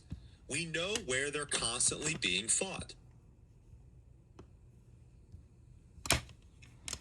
these Middle Eastern quagmires that we are constantly getting ourselves involved in, and who is at the center of those wars and those quagmires constantly? We know the answer to that question.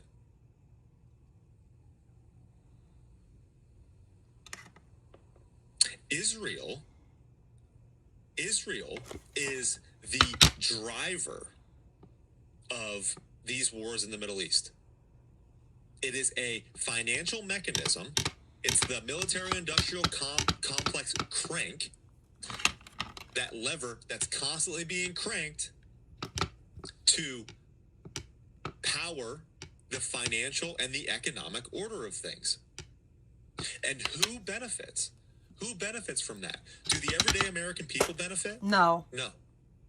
Of The course not. burden falls on the everyday American person. Higher prices, lack of affordability, higher cost of burritos, higher cost of housing, etc.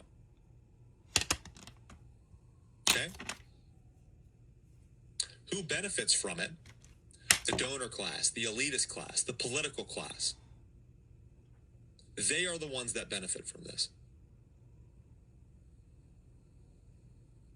And now here, we're going to jump back to the Charlie Kirk interview, because here is him talking about how problematic this is becoming for young people.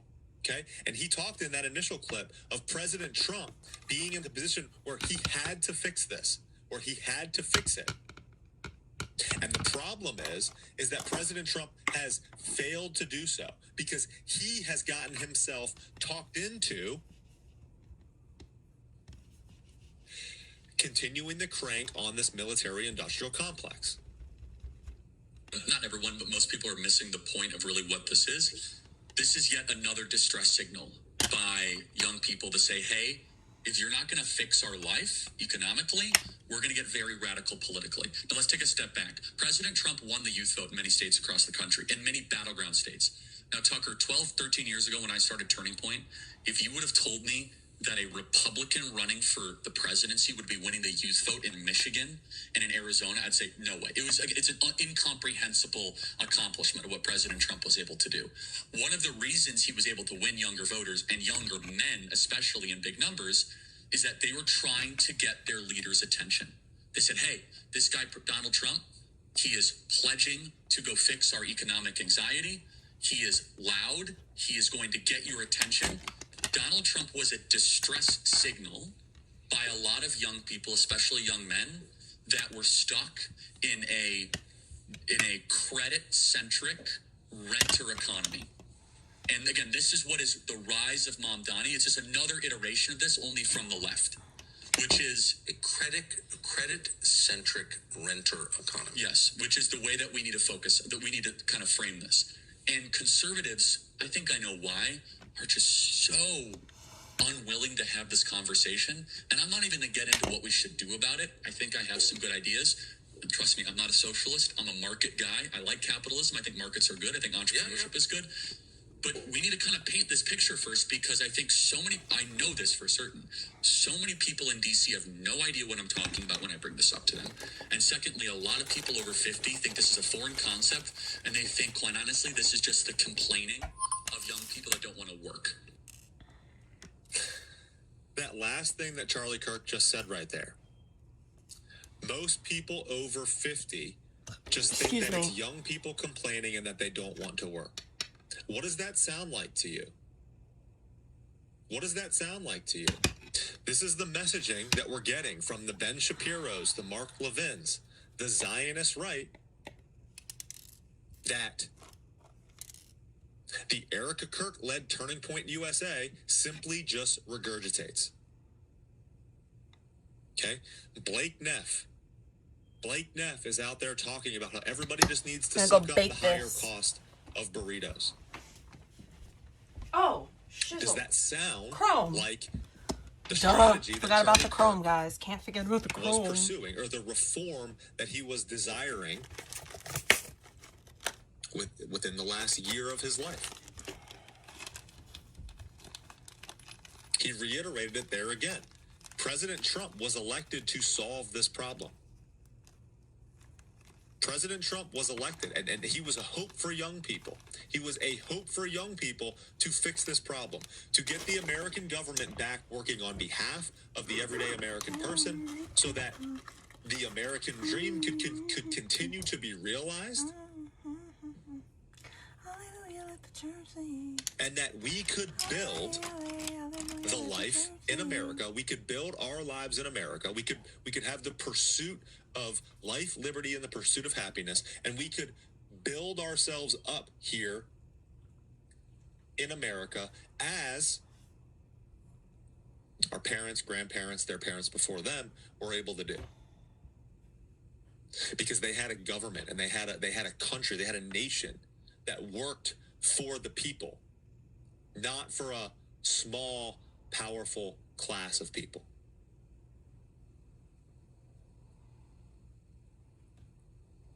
Okay, and the problem is, and this is where we've arrived now.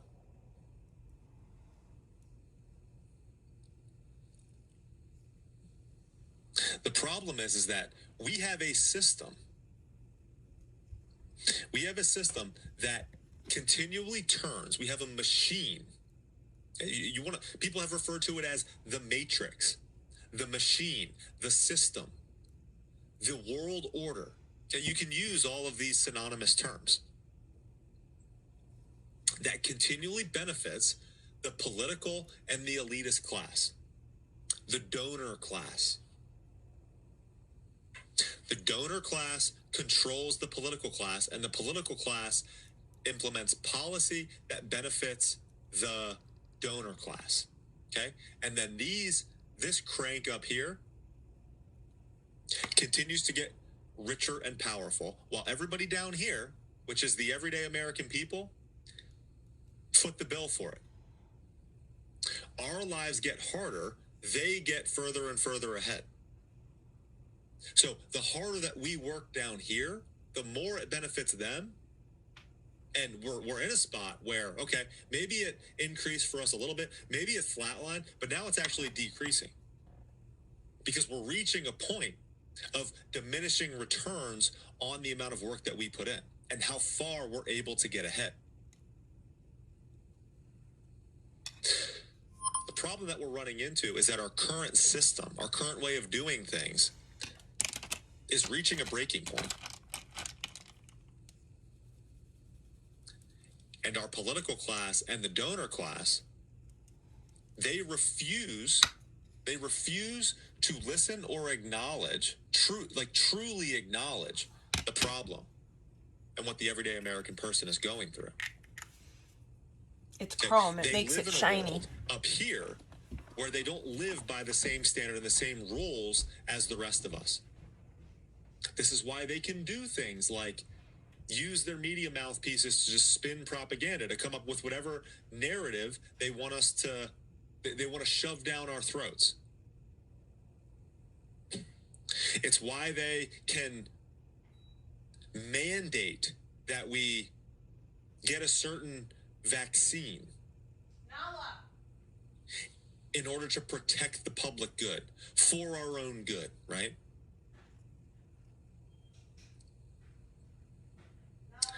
It's why they feel like they could take one of us out. It's why if anybody becomes too much of a problem, there's a whole series of steps that take place in order to remove said individual, right?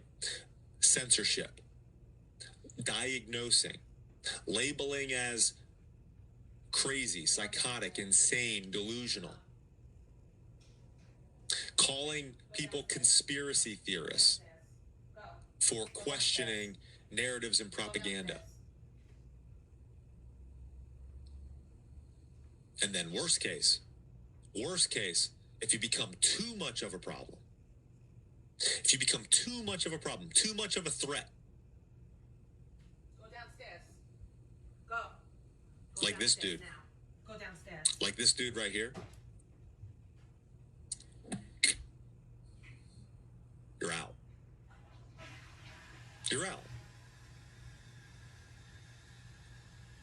You're out. And how exactly that took place, well, that's what we've been arguing and debating about for a while. But in any case, what the donor class and what the political class have created is an environment, is a fishbowl, an environment to where anybody that becomes a problem, anybody that becomes too influential, they're targeted. I forgot about this from yesterday. That's the environment that's been created.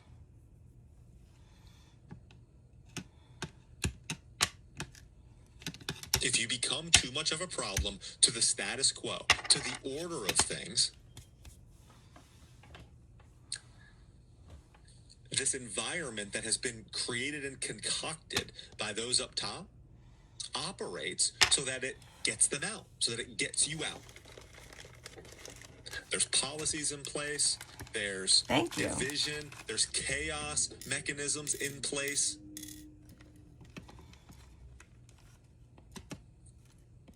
There's covert influence in place, planting seeds in the mind of individuals through various chat rooms, online sources, etc. Right? There are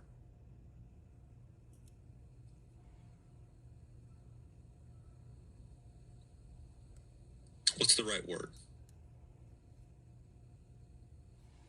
Chaos-inducing operations that take place, domestic and foreign. Don't do that. Don't do it. To allow things to continue on according to the status quo, according to the order of things.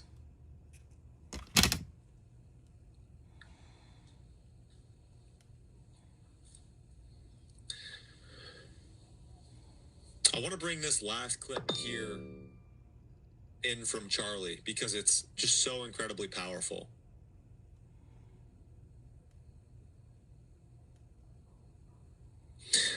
Tucker and Charlie start to talk about why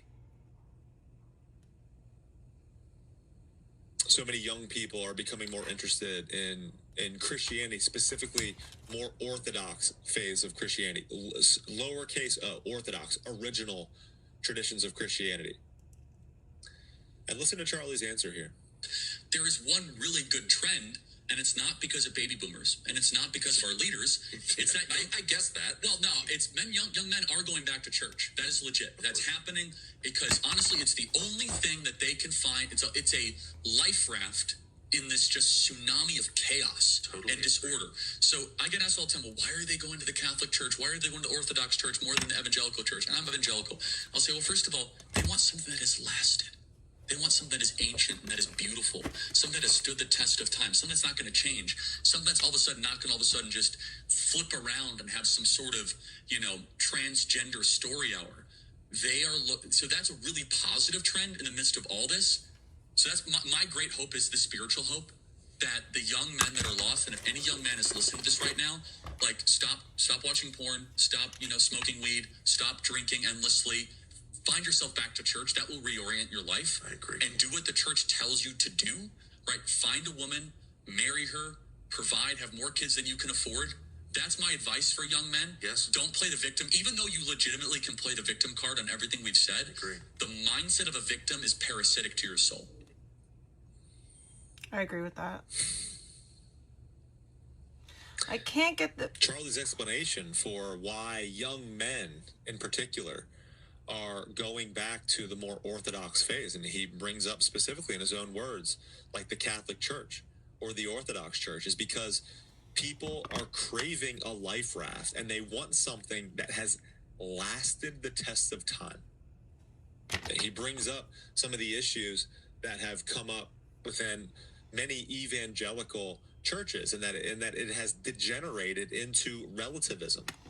Okay, it has become a Christianity where you get to choose what your version of Christianity is. This is the reason that we have OnlyFans models, for example, who say that what they are doing, Jesus justifies. Jesus is okay with me being an OnlyFans model. I doubt it. Jesus, it's kind to accept people as they are. If a boy wants to be a girl, it's loving, in fact, to allow that individual to express themselves. This is some of the problems that have come up, that have evolved from this evangelical, detached from tradition and authority type of Christianity. What the more orthodox or original phase, like the Catholic Church or the Orthodox Church. So I have nothing bad to say. I'm Catholic. Even Protestant denominations like the Lutheran Church. I mean, don't get me wrong. Like what fits within the definition of an Orthodox faith are the Lutherans, right?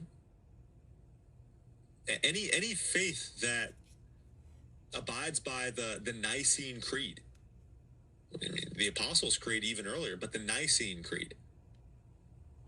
That's a good, I think, definition of what Orthodox Christian faiths are. Something that has stood the test of time. I agree with that. Like, you can tell in Charlie's voice there that he has, again, his interest in Catholicism. This has been something that has been brought up since his death. Exceeded far more than just an appreciation for the architecture.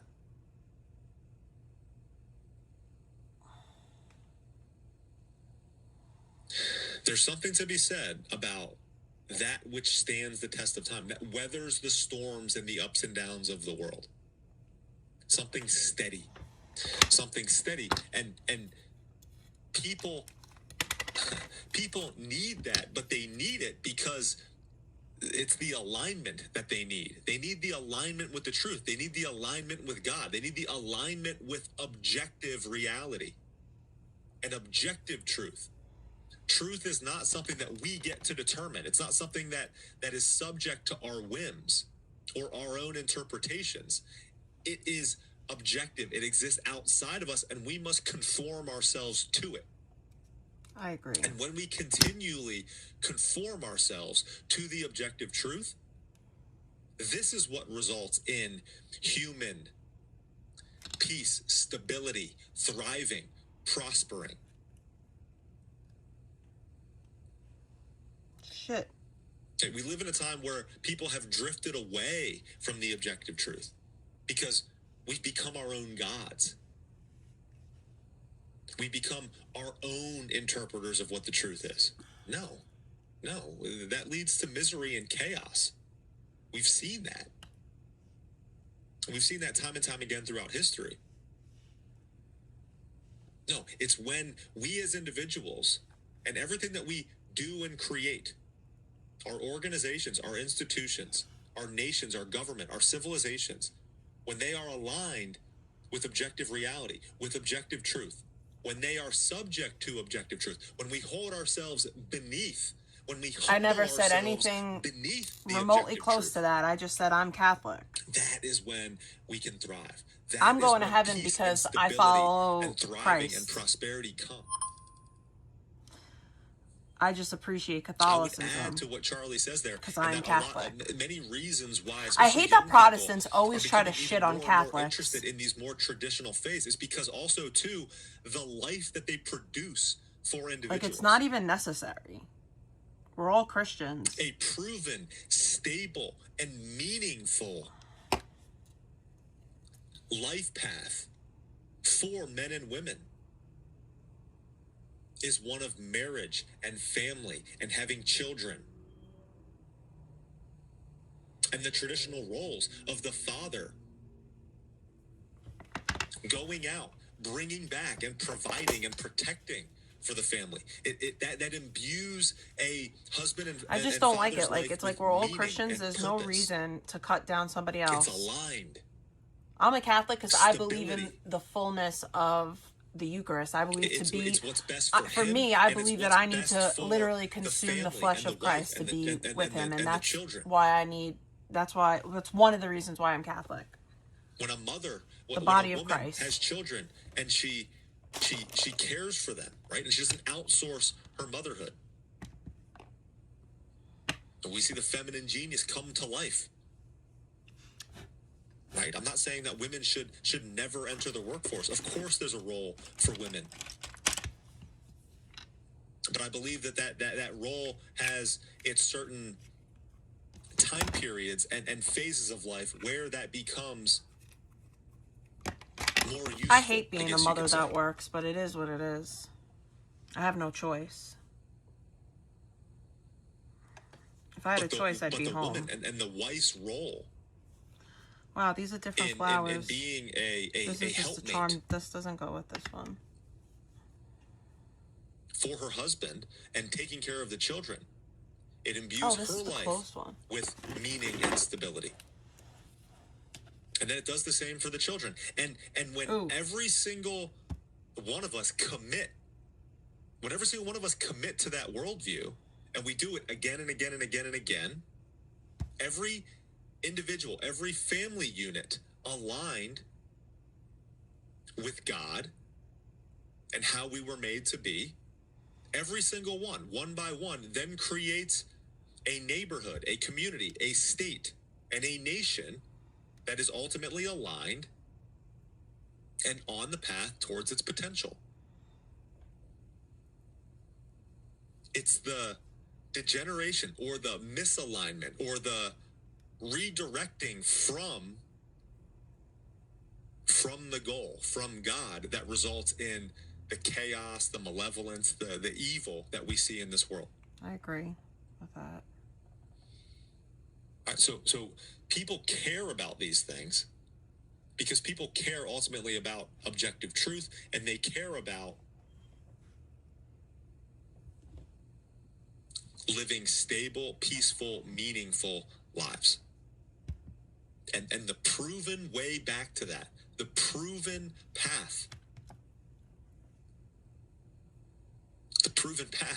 is through what our oldest, time-tested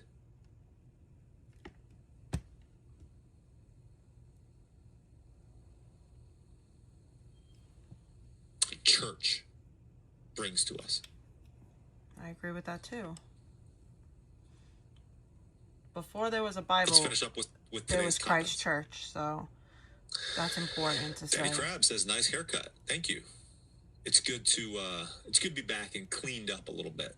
Long before there was thanks for that. A Bible, there was the church. Listening to the craziness from people like Blake and Gary reminds me of the scriptures in Romans 1 that God gave them over to a reprobate mind. Christ is king. Yeah, I've heard Brandon Tatum talk about a reprobate mind.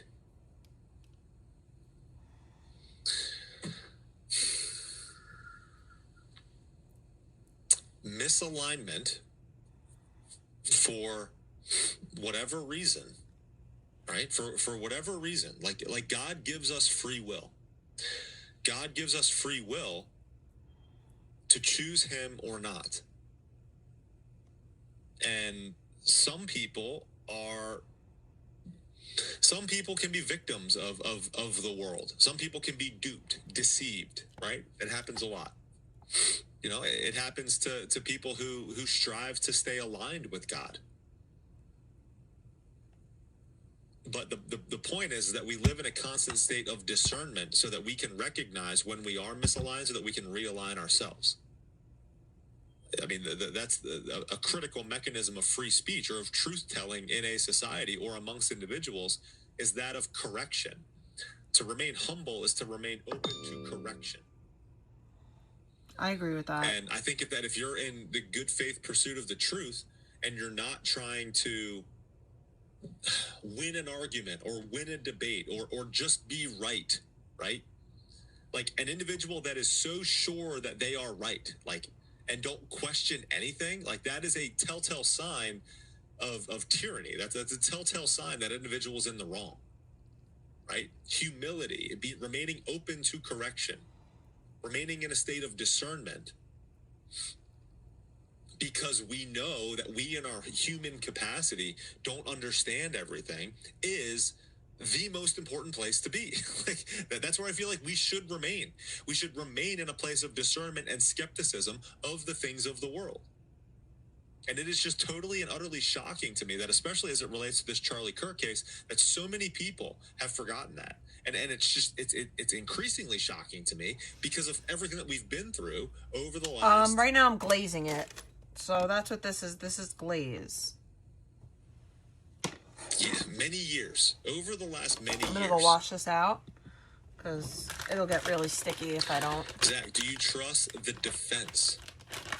And then I'm going to start on something new.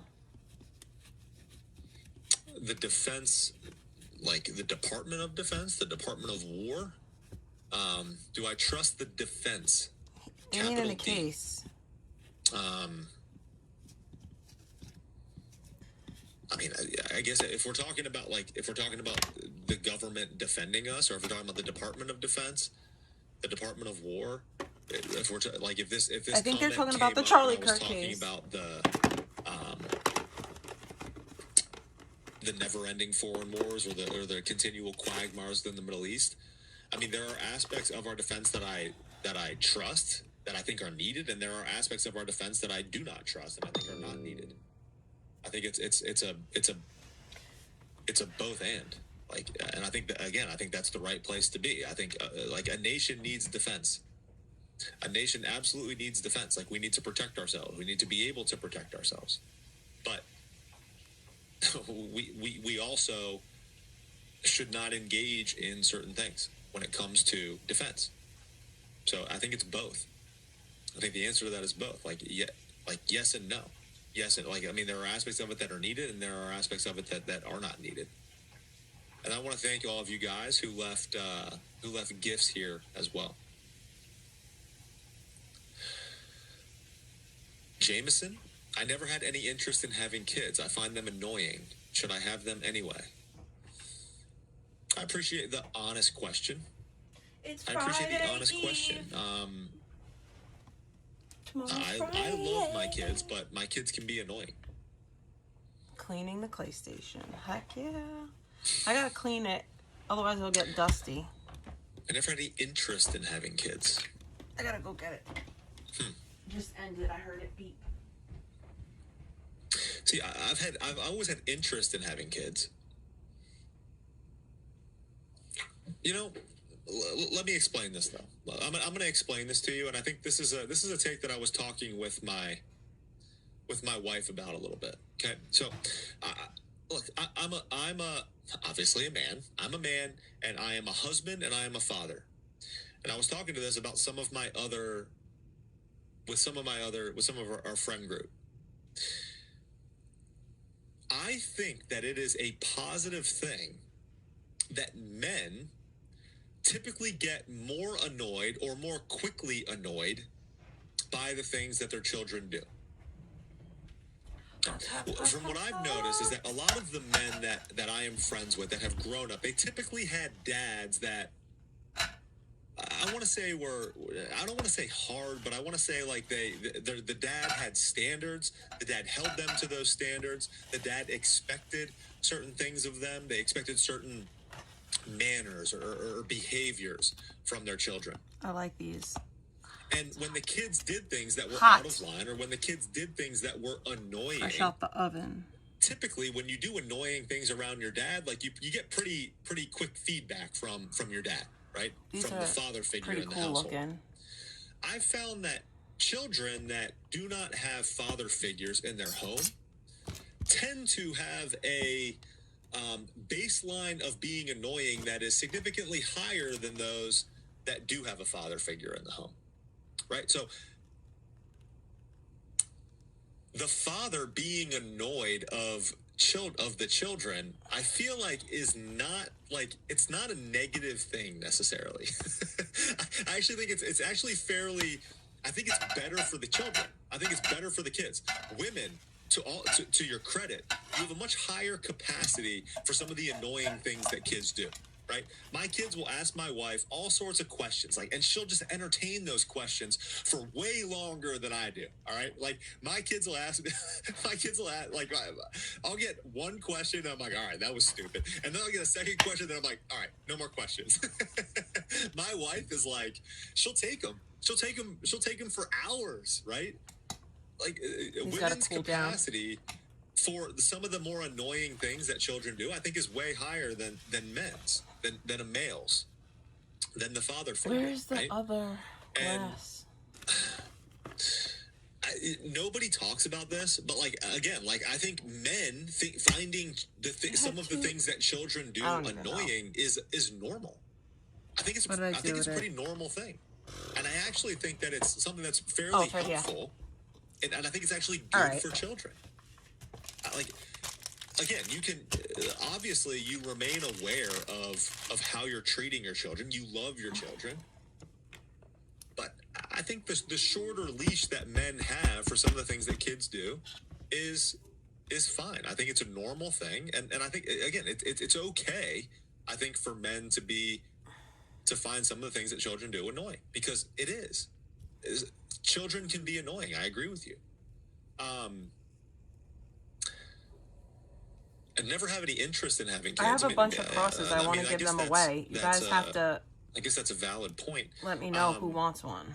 I've sent a few out. Should I have them? I packaged more today, and I'm going to send it out. I mean, I don't think that every individual should be having kids. I don't think people. I mean, according to some people, I'm trying to get your address to dox you. That I don't think would make good parents, would make good fathers, would make good mothers. I'm not going to sit here and say I have plenty of people's addresses. If I was going to dox them, they'd be doxed. I think there are people out there that would make terrible parents. I think people that hate kids shouldn't have kids. Well, I think people that hate kids shouldn't be doing the thing that creates kids either. I agree. We don't need to get into that right now, because there is an activity that creates children.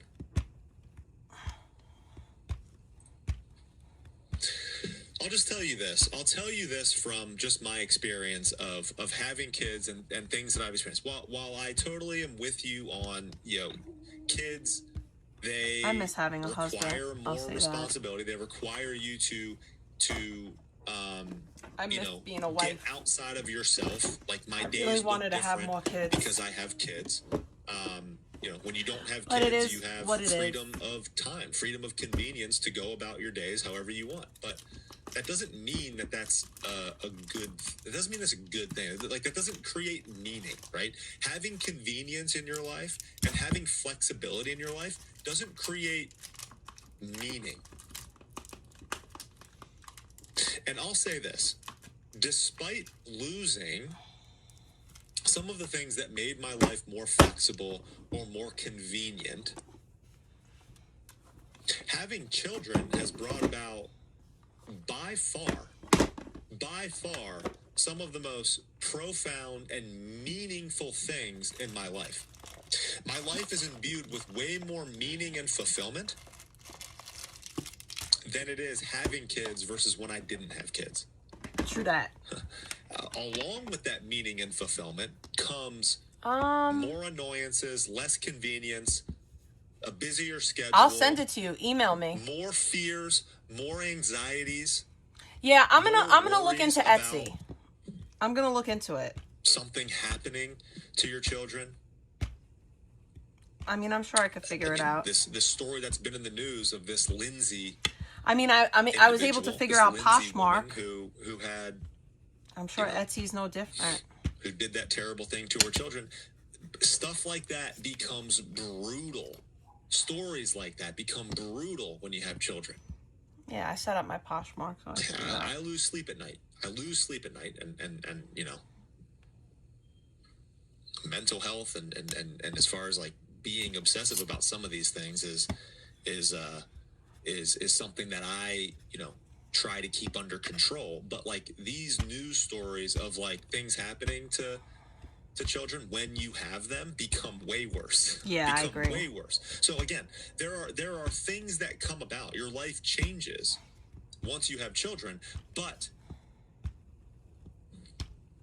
I wouldn't trade any of them. I couldn't imagine my life without my kids now. And I don't want life without them. Like I say this often, and it kind of goes back to some of the annoyances. So my kids, like I have 5 kids. Damn, son. I have a 3-year-old. My 3-year-old is extremely disagreeable. He's in your face. He's high energy.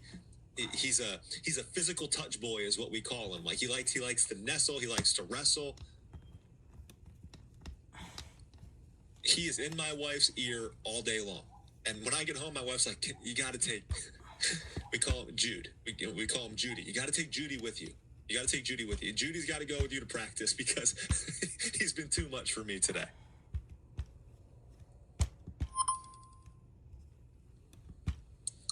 When I think about the annoying things that my kids do, and when I'm in a state where I'm, it's like when they're annoying me. I only have it's like one. When I think about it, truly, it's like my mom had 5 kids. I'd rather them be here annoying me. I'd rather have this experience with them. Parents I'd had rather 5 them be children. super annoying. I have 4 I'd rather them be siblings. annoying me than for me not to have them at all, or for them to not be here at all. Because if they weren't here, I would be wishing that they were here. I would be wishing that they were here being annoying to me. Facts. I feel it right now. You guys know, and this is, I'll wrap it up after this. But you guys know that I was just in Georgia with my son's baseball team, right? Coaching that baseball team. We had games on ESPN Plus. Like we had a crazy walk-off win. Like we went through this whole summer, and I've been coaching these boys for over a year. And 12-year-old boys, a group of 12-year-old boys, they can be super annoying. There can be things that are super frustrating with it, right? But ultimately, like being able to experience that with my son and watching my son who's 12 years old grow and develop in a sport that I loved playing, that I grew up playing, and for us to have the conversations that we have, like the road trips that we've had, like it is so incredibly meaningful, so incredibly fulfilling. Wow. God bless them. There's nothing that I would trade for the world. I wish that I had more than one kid. I'm not, you think your life is I really, really do. You can go out anytime. I didn't know the level of fun existed. Just being a fan of my kids and watching them pursue something that is of mutual interest to both of us. I said it to some of the assistant coaches, like, I didn't know this level of fun existed. So yeah, it's different and things change, but again, like the whole attitude of just like convenience and flexibility and being able to do whatever you want, like that doesn't translate to a meaningful. I would have had at least 2 more. And I just think there's a lot of people that don't. I don't know. Maybe there's a lot of people that don't think about it that way, I guess you can say. But thanks for the question. I mean, that one really got me going off. So I appreciate that. But all right, guys, that's going to be it for today. Thank you all for being here with me. If you all can please make sure to hit that like button. Make sure that you all are subscribed to the channel. If you've been subscribed, just double check. Make sure that you guys still are. Get a membership if you'd like to level up your support. We are going to do members-only shows every Monday. So if you want to... We're here at this point. It's been 40 years. Let's watch some true crime. I didn't do anything with her. Robert, you seem like an intelligent guy in our conversation here, okay? Right? You've done 20 years in the military. You retired honorably. Okay? You've got some intelligence. Yeah, I'm almost 40, so having a kid would be rough. I'm never gonna have any more kids. Not never. I wish that I would meet somebody and have another child, but I doubt that'll happen. In January 1982, That's like five-year-old a Anne fantasy. Pham leaves her home in Seaside, California, and begins Like the that's a short true walk to blue kindergarten. like fantasy She situation. never arrives. 2 days later, Anne's body is discovered on the nearby Fort Ord military base, launching a real-life murder mystery. Investigators determine Anne has been abducted, assaulted, and strangled to death. The case devastates the community, but despite an enormous investigation, Anne's killer is never identified. As the years pass, the crime becomes one of California's most haunting real-life horror stories. But in 2020, dedicated detectives from Seaside PD reopened the case, determined to finally get answers. Using cutting-edge DNA technology, investigators identify a new suspect in a disturbing true crime case, former Army Sergeant Robert Lanou. When detectives learned Robert had lived just houses away from Anne's family when she disappeared, and had later been convicted in Las Vegas for crimes against a minor, they bring him in for a formal police interrogation. Investigators have no idea that they're about to uncover a true predator hiding in plain sight. Yeah, I'll be 40 in a few Thanks, weeks. Ricky. How are you? Good, how are you? How are you, sir? I'm all right. I'll be 40 in a few weeks. Is it, did I call you Robert? Robert? RJ, Robert, anything. RJ, Robert, I'm Bill. Can we uncuff him? Is that okay? Absolutely. Yeah. I'm good. I'm good. Hey, I was going to come talk to you at home, but apparently you ended up here. So I was looking to chat with you. I found out you were on patrol or parole. I talked to Officer Rookie here, and he said you were in custody. So I've got an old report I'd like you to look at if you have a couple minutes. Go place your hand on top of your head. On top of your head. Thank you. Let me come around this side to see the. Yeah, you don't need to be handcuffed with me. My back. Thank you, sir. Absolutely. You can relax. You all good? Yeah. I'm going to take off. I'll bring some water, too. Mr. Steve, I'll see you later, okay? Thanks. I'll come get you in a few. Hey, so I investigate old cases, right? I'm an old guy, maybe close to your age. Maybe not a little bit. How old are you? How old are you? Almost 60. I'll be 60 in a couple minutes. I got you by a decade. You got me by 10. Okay. Well, you beat me then. All right. That's not bad. This case involves Robert Ernest Lanou. Sound familiar? Yep. And Carol Lanou. Okay. It was a report. I'll let you take a look at it. It was in Seaside Police Department out in California. Carol made a report about somebody attempting to kidnap Robert when he was 8 years old. When you guys apparently were at Seaside for a while. Does that sound familiar? You're a military man, right? Yeah. I'll show you something else. That's just my son. Yeah, exactly. Yeah. That's what I'm talking about. I investigate old cases, and there was a series of cases back then, and I found this case, and I actually called your son, and I talked to Carol, and they did not remember much about this. Do you remember this? It's back in January, early January of 1982, and you guys lived in Seaside, and apparently Robert Jr. was walking home from school, and somebody attempted to he said somebody attempted to pick him up. You don't have to read the whole thing, but I talked to them. They couldn't really remember it. So I wanted to see if you had any memory of it at all. No. And you were in the Army, right? Yeah. Sergeant, retired as a sergeant? Sergeant first class. Oh, that's all right. How many years did you do? 20. Oh, okay. And I don't know if this would help ring a bell, but I found this too on a website called newspapers.com. You tell me if this rings a bell.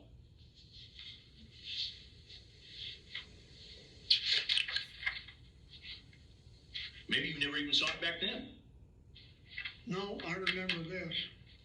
It was in a newspaper we have locally called the Salinas Californian. Apparently you rescued some folks. Yes. Yeah, I just happened to research your name, and this came. That's about all that came up. This came up. What was the story with that? It's pretty much right here. We were just down there I was on leave, San Antonio Reservoir, and we were. I was looking for a good place to fish. We were just cruising on my boat, and had this helicopter come in behind us. And he moved out around us like this, and they were doing maneuvers down there in this. Yeah. At one end of the lake. Uh-huh. And we Hello. Said, honey, that helicopter looks like it's getting awful low. And about the time she said low, I turned around and watched that helicopter, the front skid hit the water and it just flipped. Oh, in the lake? Yeah, crashed into the lake. Yeah, I was surprised to see that. And this guy here, this was a Salinas cop back in the day. I don't know if you met him or talked to him about that. No. Yeah. I thought that was interesting. I thought you might want to see that. I don't remember these three people, but I know that we had a formation. I was given a plaque like this and awarded the Army Commendation Medal for heroism. Very nice. That's good. No, and it was almost, that was in 82 as well. And this was in 82. So I'm looking at a kind of a string of these. And when I went to Seaside PD, I found this report, right? And I contacted Robert, who was 8. I can't imagine that he would remember much of this at all. But Carol, do you remember this report being made at all? No. No clue of her making it or what have you? No. Okay. Do you still get along with them? I haven't talked to them in 24 years, 25 years, since 1998. That's a long. How come so long? Well, I understand if it's your ex-wife. I'll give you that. I'll give you not talking to an ex. Right. It's a long story, but my same son was responsible for me going to prison. When he was 8 years old? No. Or sometime later? In 1998. I looked, that's your only arrest that you've ever had? Yep. That's it? Yep. And you must have been older then, in 98? No. I mean, how old were you then? In your 46. Yeah, so that's late in life to get one arrest. And then you did, and that's why you're still on parole here? Yeah. Huh. And you saying it's because of him? Yeah. Well, I'm sorry to bring his name back up to you then. What were I don't know if you want to go into the circumstances of that, but you're saying it's his fault? Yeah. Huh. You're a detective. I am a detective, yes. You got a logical mind. I do. So let me ask you. I'll tell you about Ask it. me. Then Ask I'll me. ask you. Yeah. At least I hope I do.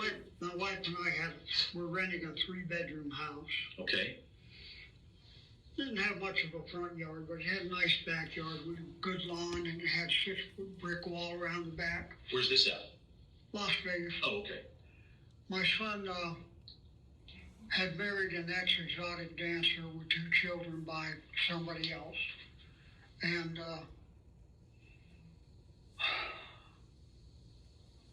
they've been living with her parents in a 2-bedroom apartment. So it's my son and her 2 children, and then her parents living in a 2-bedroom house. Okay. They had the children sleeping on a pallet of blankets and quilts and stuff at the end of the bed.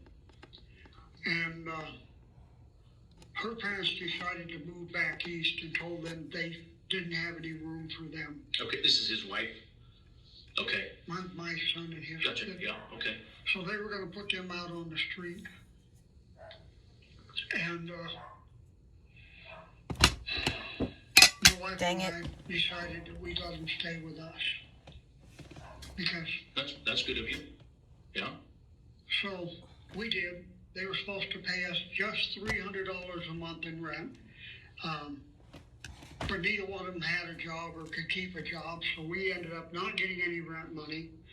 I had to put a car in my name for them, on my insurance for them, so they'd have a way to get around and try to find a job. Okay, well, that's a good dad. And we got tired of it. And in December of '97, they had absolutely no money for Christmas at all. Okay. My wife and I, Carol and I, went down and spent $500 on Christmas presents for the kids. And then we told them, I'd already told them at that point, I think I told them in November, that come the new year, like February 1st, we were going to pay the move-in cost for them to move into their own apartment. Okay. And shortly after that, I smelled marijuana coming from their room. Oh, no. So I opened the door, and there they are smoking marijuana with the children in the room. Okay. So I told them, I said that I was going to call Child Protective Services about that. Because I didn't think it was right them smoking marijuana. They weren't supposed to be smoking it in my house anyway. I would agree with you. And not smoking it around the children. Yeah, I would agree with you there. On the 10th of January, get a knock on the door. It's detectives with a warrant for my arrest and a warrant to go through my computer because they said that my son, Robert, had found child on my computer and downloaded it onto disk and given it to the detectives. Now, my computer had 2 drives in it. One was password protected because that was for the company that I worked with. Okay. I worked with a company that manufactured video poker machines. You were out of the military by this time? Yeah, I was retired. And then we were putting them into Indian casinos. So that drive was strictly for that. I also had the original drive in the computer, which was an open drive. Okay. Everybody used it, the family and everything. Were you a computer nerd back then? Not really. No. They thought I was, and I'll tell you why they thought I was in a minute. But anyway, the first thing that my son said in his statement to detectives was that I kept my computer password protected, and I did that one half. Okay. He said he found child pornography on the open drive. Oh, gotcha. Okay. If I was downloading child pornography, where would I have put it? I'm with you. I know what you're saying. I would have had it on the password protected drive. I know what you're saying. Right? Yeah, correct. I explained that to detectives, and they said, well, it's your computer, and he said that he found it. So they charged me with that. And you got all this time just more to go. More to go. Okay. Also, they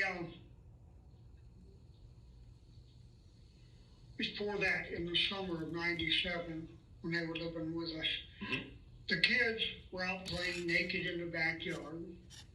My wife and his wife were out there laying naked in the yard, sunbathing.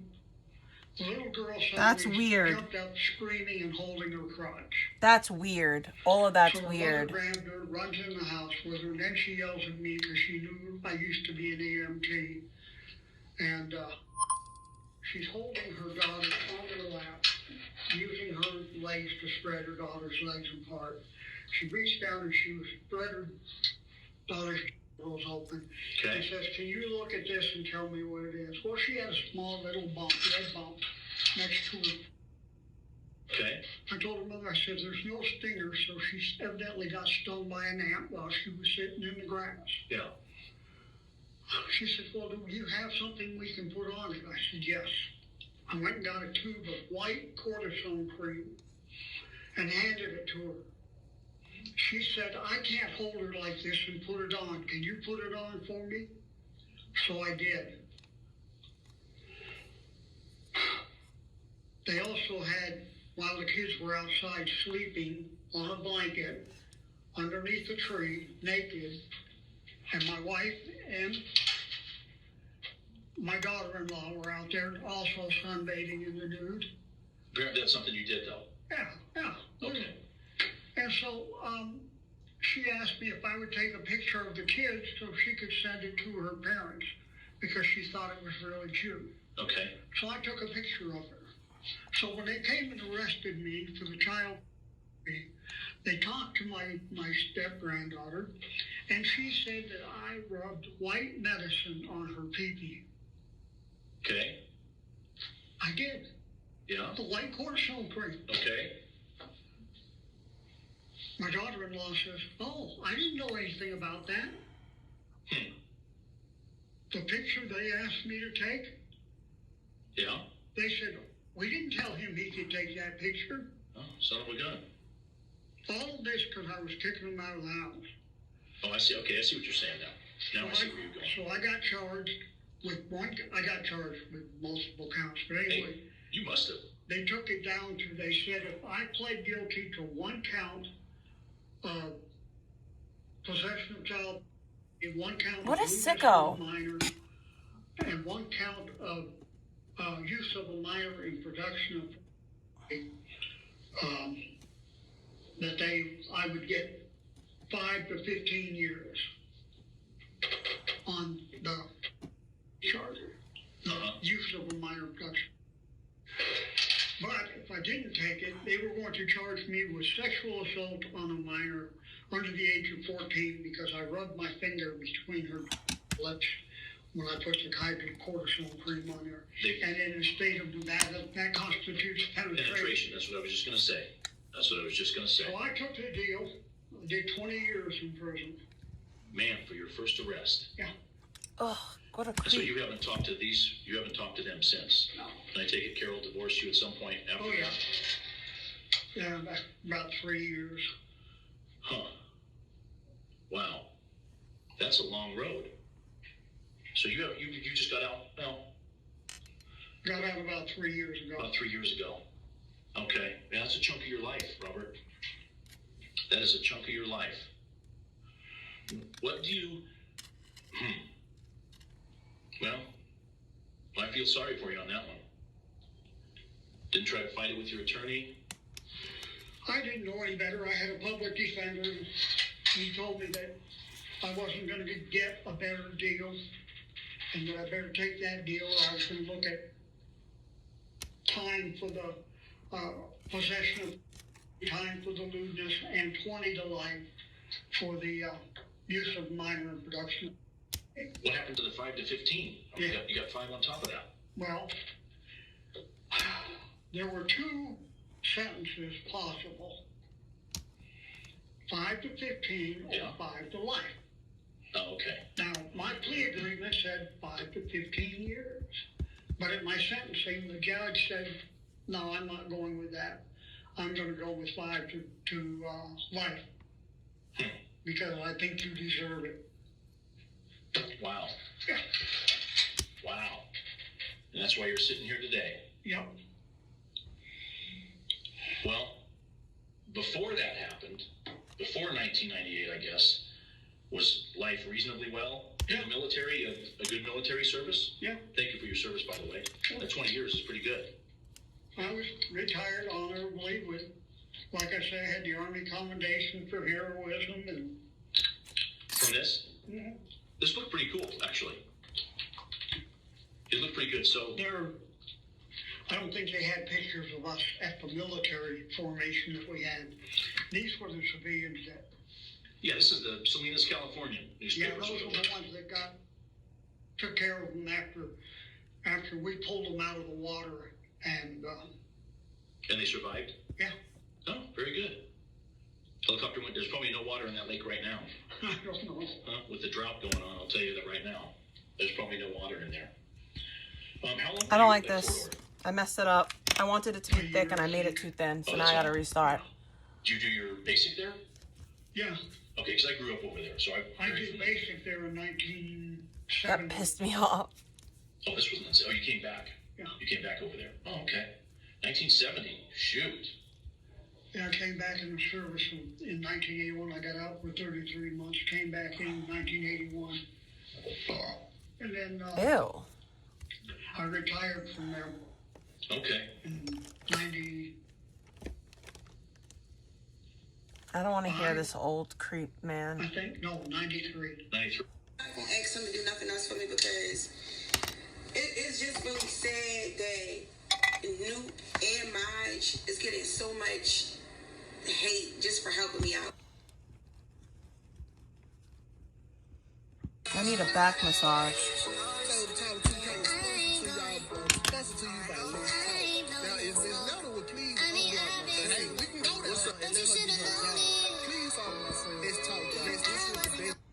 The views and opinions press is for commentary and entertainment purposes only. We do not promote bullying, harassment, or violence. Viewer discretion is advised. Well, it looks like she...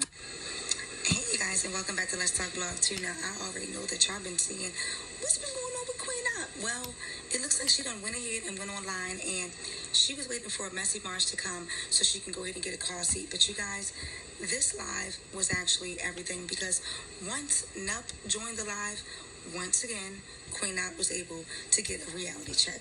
Make sure you like, comment, and subscribe. Let me know what you think in the comment section below. As well as, do you think that Queen Up will listen to some of the advice that she got from Nuke today? Let's talk. Like, it's really sick and pathetic. It really is. So after he bought me the car seat, which I'm grateful for, after he bought me the car seat, because he's supposed to take Summer up my city too. But I'm just like, Summer, I need this room to sleep right here. After he take me to get the car seat, I'm not even asking for nothing else. Car seat with no car. His lagging.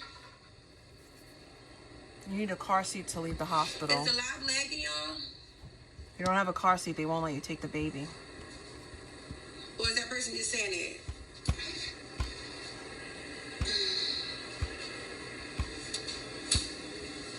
Okay, so, what was I saying? So after he said, for the person that said car seat with no car, are you straight? Why would I need a car seat only if I had a car? For an infant baby. A newborn baby. Like, some of y'all be revealing y'all age. Summer, I can't pick you up right now. I have to get this stuff up before the people come in here. Here, have another piece. Here, have another piece. Come here. But Maja about to come pick us up to, what's the name?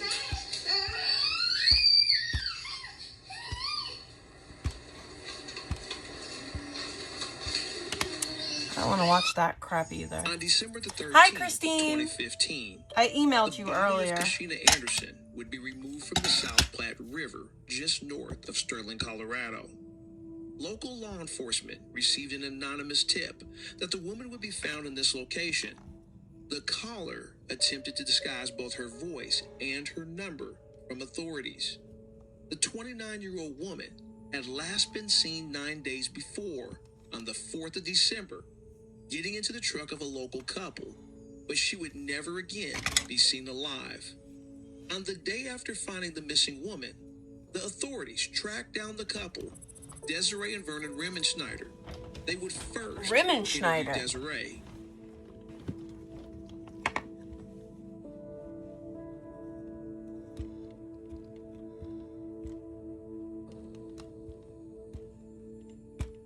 All right, so every once in a while you get a case where you kind of want to alter something to kind of make it look. No, I don't want to watch somebody People else. are speaking too slow. You want to. And their commentary.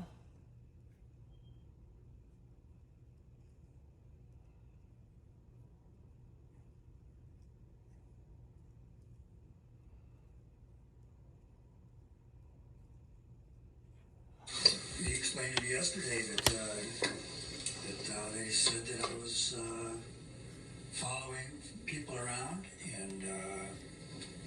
and he said that I was exposing myself. Well, I've never in my life exposed myself. I mean, really? This is Linda Polk, and while working as a nurse, she's accused of steering a dying man toward death, then forging her way into his house. In the spring of 2021, Polk begins providing in-home care for Jill Margolick of Macomb Township, Michigan.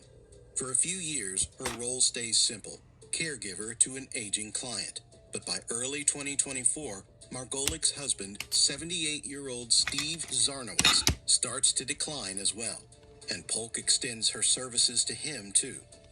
That October, Zarnowitz suffers a stroke. He's hospitalized, undergoes surgery, and ends up in a coma, placed on life support. That's when investigators say Polk makes her move. She identifies herself to doctors as Zarnowitz's niece, and using a power of attorney, prosecutors allege she fraudulently obtained. She authorizes hospital staff to take him off life support. He dies on October 19th, 2024.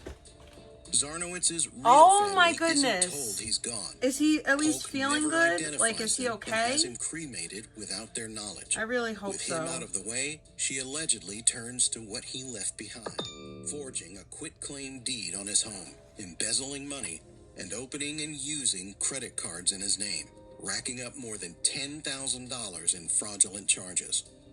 Detectives spend months building the case. In January 2025, the financial trail catches up to her first. She's arraigned on identity theft, along with charges for possessing and illegally selling a financial transaction device. But that's only the opening chapter. 3 months later, she's arrested again, this time for murder. Now, sitting across from detectives, Linda Polk has to answer for a death prosecutors say happened on her terms, not his. Do you guys want to listen to true crime, or do you want to listen to theological stuff? But I just want to make sure you understand you're completely not under arrest. You're not going to be placed under arrest. I gotta go check for Amazon. No matter Give me what. 5 seconds. Well, I'm going to tell you the truth, so Great. there's nothing to hide. Perfect. Okay. So I try to be as accurate as possible, right? Okay. So I just want to make sure I understand completely. So you basically, and correct me at any point if I'm wrong here, okay? So you basically, you act as your own kind of like self-contractor per se. Yeah. You get hired by Steven, Mm-hmm. and you were not working I'll for be a right back. service back then? Okay, so it was I mean, I was working somewhere, but I wasn't working for, like a home health care service. okay. Where were you working at that time?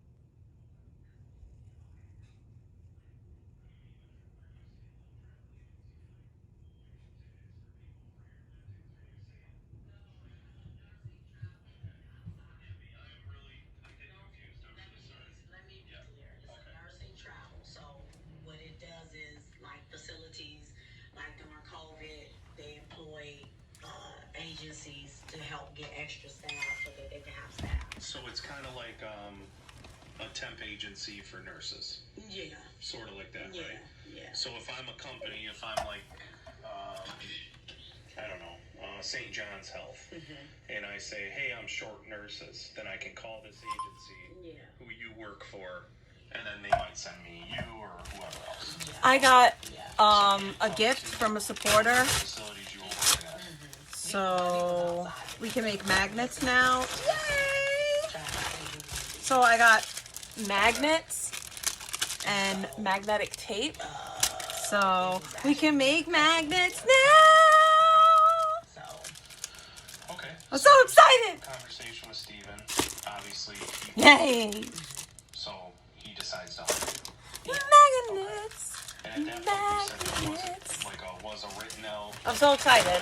Thank you so much. In the initial beginning, there wasn't, because we were at the facility. So Jill initially was at the facility. Okay. And so I took care of her from in the facility until I get it, but he's got to go back. May of 21. Okay. From Okay, so while you were working at the agency at the facility, you that's where you met Steven and Jill. Yes. Okay. So But I met him outside. He was just soliciting as we were coming in. Okay, so you were taking care of Jill there, and this was after she had contracted COVID, and right, she had some medical issues. Yeah. Okay. So was she, like, what was her condition back then? Was she paralyzed, or? Because I noticed she's in a wheelchair, right? Yeah, she's in a wheelchair. Okay. So, She was in a wheelchair then. okay. So she's been in a wheelchair since I got her. Okay. So, since the time she was in that facility till about May of 2021, you were caring for her. Yeah, somewhere between May and June. And then at that point, you decide to get hired on by Steven full-time at their house. Yeah.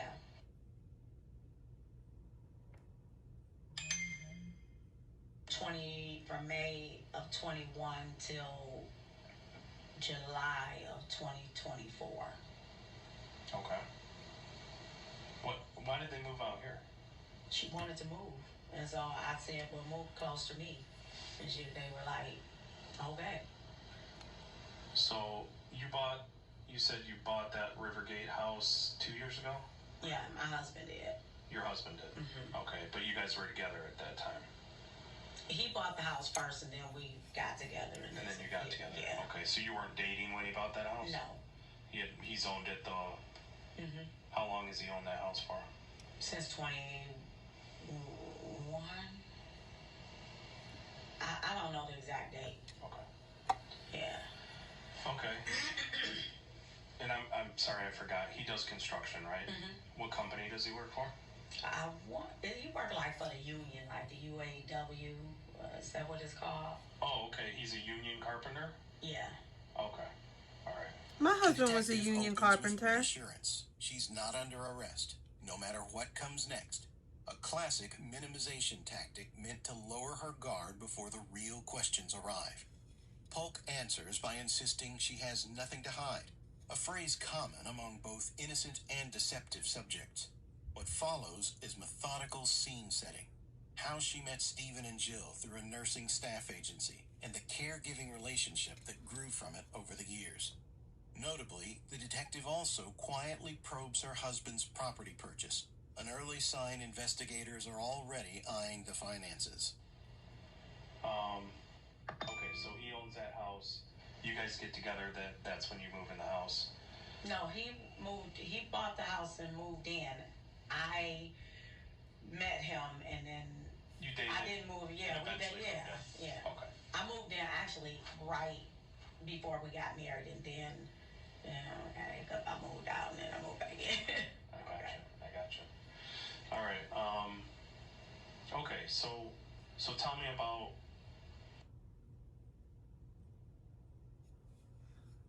And who were they? I know one of them was Antoinette. I don't remember last names. Okay. Antoinette.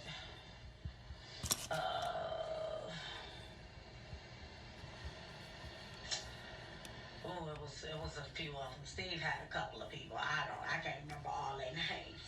I just was the main one because I was the only nurse. Okay. So he wanted me there every day. Okay. So, and you said originally the payments were $4,000 every 2 weeks? For me. For you? Right. So that would be $8,000 a month. Right. But he would pay me the consistent amount, and I would pay them. So I would pay them through Zelle. So he would pay me my amount. He would pay me. He said he only write one check, so that means I would get the check. Okay. So tell me what does that check look like? 68. I believe 68. It varied. So 6,800. Yeah. Every 2 weeks. Yeah. So but it kind of varied because it depended on if he wanted somebody to stay and he paid extra. So it never was like. But how did he figure out how much to pay somebody extra? You said you guys didn't do He outright. would just say what he wanted, like if you stay, like he might ask me or somebody else, and he'd be like, if you stay, I give you extra $100, I give you extra $200. You know, not every day, but periodically. Maybe like, can you stay today because I'm tired? I mean, Jill and Steve, they're pretty well off. What you mean? Like they have a lot of money? No. No? No. Oh, they live in. Jill has no money. She has no money? No. Okay. Thank you. Well, okay. So how did they afford this house they're in? So Steve took the money out of his account that he had. He took his savings and put it in there for the new house. When they sold the old house, they took the money from the old house and put it in the bank for Jill's care. Okay.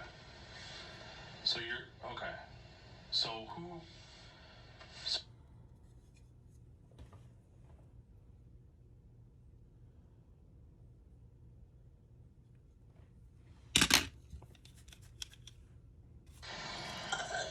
I guess Jill and her first husband had the house initially when they got married years ago. And their kids lived and grew up in there. Then I guess they got divorced, and then Steve and Jill moved in together. Okay. According to Steve, they've been together for 21 years as of this year. Okay. That's about. I know she had the 2 sons. They when she first came home, they used to come, but then they just stopped after maybe like the first maybe 6-7 months. They stopped coming. When? After 2021, they didn't really come that much. Okay. Yeah, they didn't really come. Okay. So it was just Steve and Jill. Steve still worked because he was a lawyer, so he worked at home, and some days he may go out to the office. Hello, Steven. I don't know how they had their arrangements set up with them and whoever. I don't know. What do you mean arrangement? I don't know. Like who was supposed to get the house and stuff like that, because that's what a lot of this is stemming from. Okay, but what? Okay. I'm saying between Steve and the boys. Oh, okay. Yeah, whatever. so I don't know if they had any types of arrangements or nothing like that. Okay. But I know when Steve got this house over here, so Jill said one day to Steve, I want to move. She said, because I have a lot of bad memories. And clearly her ex-husband was abusive to her. Okay. And she's like, I want to move. So he said, okay. He did the paperwork. I guess he did whatever he did. I don't know. So you weren't involved in the sale of that house, or you didn't help them sell it or anything like that? No, I didn't sell the house. Steve sold the house. Yeah, no. But who talked to the people to sell the house? Steve? Steve. Okay. Yeah, Steve was alert and oriented times 4 to 5. Yeah, I don't know anybody. I'm just asking. Yeah. To try to kind of wrap my head around, what we're dealing with here. Somewhere between 480 and 5. Okay. So a pretty nice house. Yeah. So my husband kind of updated the house for Steve so that they could get it moved out. Okay. Did Steve pay him for that work? Yeah, Steve paid him for that work. Do you know how much? No, I don't know. I didn't get involved in that. Okay. We kept our business separate. Okay. Yeah. All right. And so some stuff he didn't pay Steve. I mean, Steve didn't pay him. He just did it because he liked him. Okay. All right. And then, so they sell the house, and you said that's Jill wanted to move because Jill wanted to move because she said she was having bad memories. She has a best friend named Nikki whom she spoke with. Well, let me ask you this: when did Jill's because my understanding is that Jill has some cognitive issues. When did that start? Jill has periods of confusion, like she'll mix the information up. But if you have a general conversation with her, she knows everything she's talking about. Okay. So I wouldn't say that she had dementia. Well, she went to the doctor. I took her to the doctor. She didn't have dementia. Okay. She did have what they call, I gave the paper. Let me ask you this. What's her doctor? Where I'm going. Okay. Because I would have the van service come pick Jill up, and then I follow the van service to the location. Oh, so a van would pick Jill up. Yeah. And then you would go with her. Yes. Okay. What's the van service? What's that called?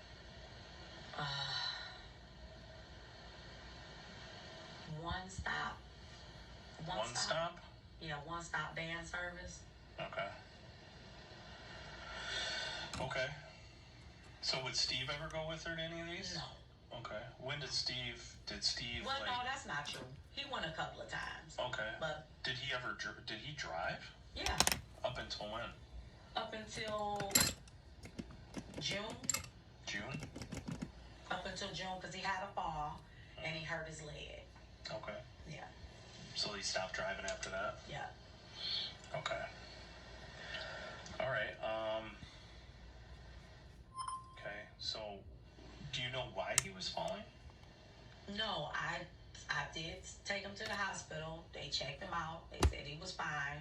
He just was a little weak. They gave him a walker.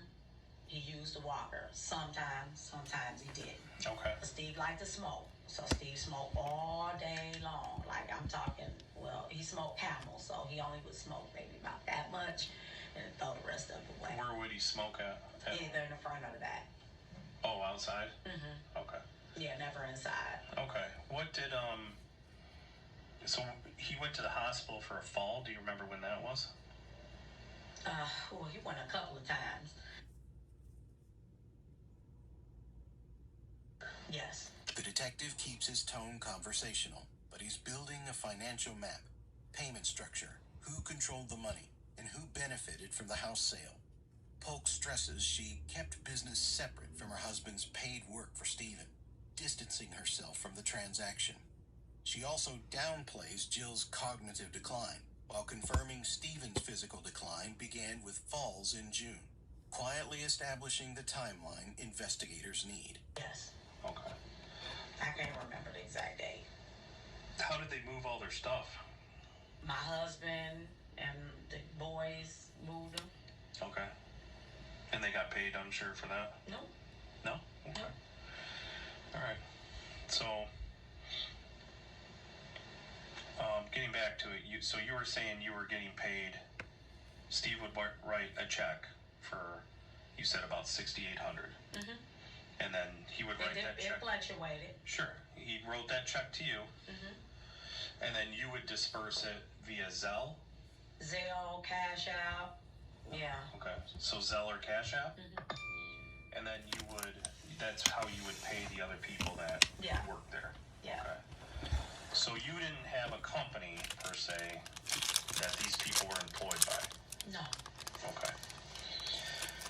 Okay. I get it. All right. So we're talking roughly $13,000 a month for 24/7 care. 12.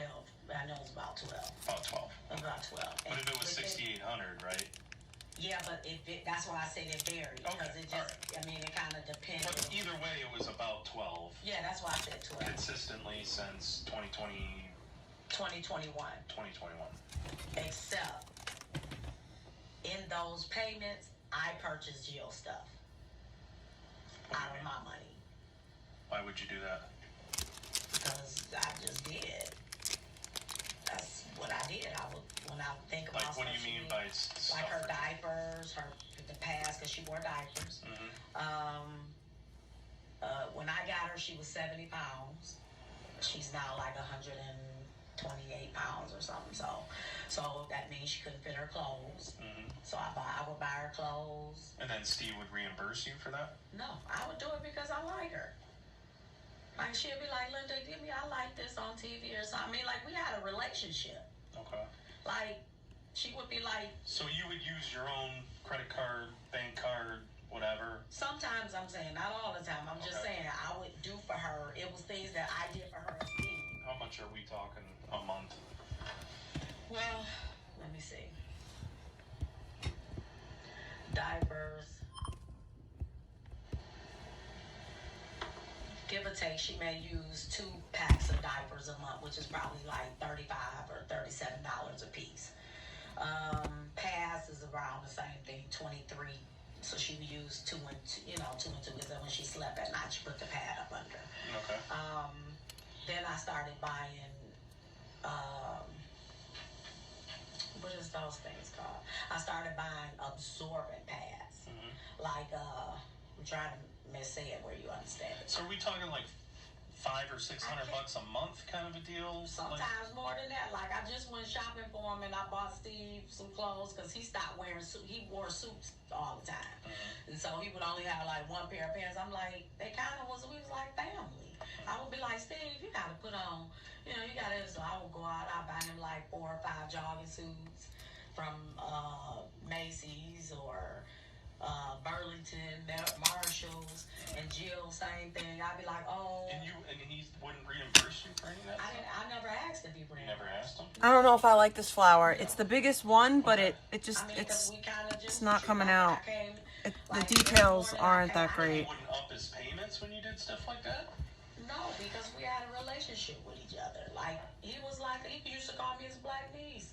Okay. He was like, okay. No, that's hard. Let me see. Okay, so initially, when they initially came, everybody was fine with everything, I guess, until they wanted to put her in a nursing home.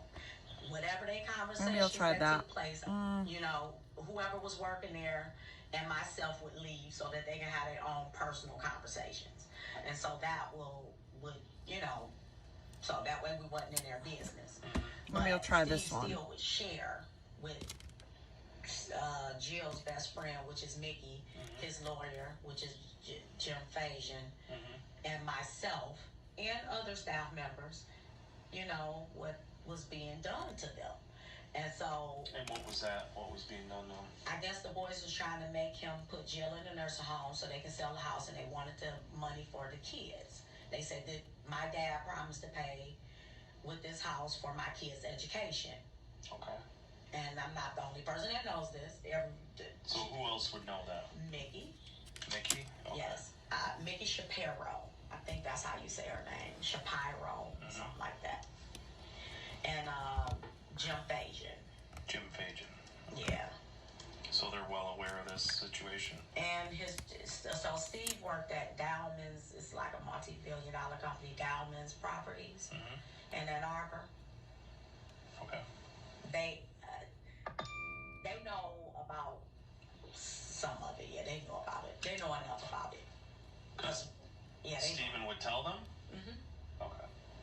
Okay, it's the clay. This clay is too soft to use in this. They want this money. Okay. Oh, So what was, like, how but since this clay is so soft, maybe I can use the bow. They can't do this to me and whatever. You know, I would tell Let's see. them to calm down. It's just not that simple. You know, Jill. I mean, they would come, and sometimes, like, they would come periodically, like once every 8 months or something. So at this time, Steve was basically taking care of Jill's stuff, right?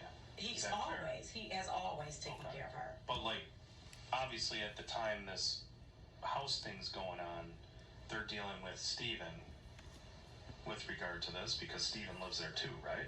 Yeah. So they wanted him to move out, put Jill in nursing home, and sell the house so their kids' college fund can be paid. And when did this take place? That took place, that was last year when they had that conversation, maybe around this time. So fall of 2023. Maybe fall of 2023. Okay. But actually, just before Steve died, they were coming.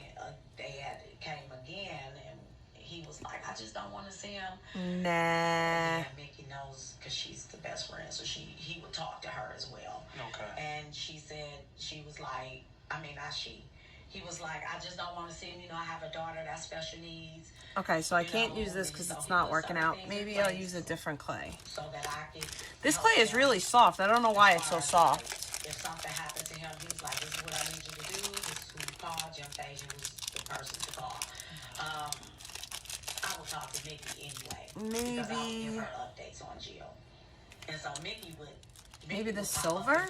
Or should I use this pearl? I'm going to use the white pearl. It's always been me. And should I use the white pearl? Did Mickey come over since July when they moved over? Or I could use this silver. Mickey only came over once because she had just got out the hospital. Okay. So Mickey had a bad fall. And so she was in the hospital, so she only got to come over. But she You know what? Actually. So she moved to Florida, but they got her telephone number though. Okay. I have a better idea. It's kind of all over the place because this is how this is deeper than, I don't know what they said. I really. So what was your role then in helping Steven out with stuff? Like when you're saying you were helping him with arrangements, or he would tell you things like, let's go through some of that. What would he? Well, he told me where all of his paperwork was, as far as for like power of attorney, what to do for power of attorney. Let's see if I could do that big flower now. I don't know if I'm going to be able to, but let's try it. If he was, like he gave me a list of papers that he and somebody else signed. I had nothing to do with me. Like they signed it maybe like years ago. And he was like, if something happened to me, these are the papers that you get because this is how Jill's gonna get her money that's left over, which is not a lot. But how do you know that? because he told me. He told you how much money he had? Yeah. Okay, how much was it?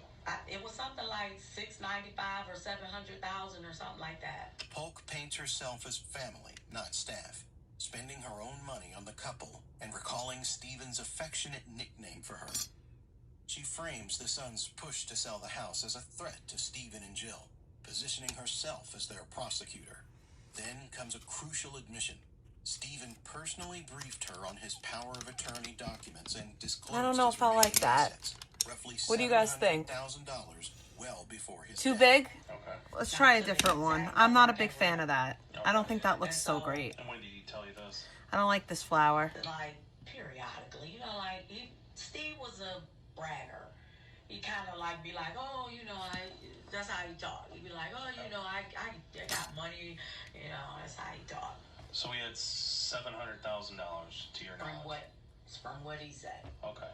So what was this paperwork he was talking about? Take me through that. Just like the power of attorney paperwork. So I'll do this one. Who's listed as the power of attorney? For Jill? Whoever. What? How many power of attorneys It are was there? 2. Okay. There were 2. Okay. So it was one for Steve. Initially, I really want to try to get this opalescent to work. Let me try one more time with that one. Threatened him to take, you know, put him out and take the house or whatever. So then he got power of attorney. Over Jill. Yeah. So it was Steve over Jill. Yes. So she signed over her power of attorney to Steve. Yes. Okay. All right. Yes.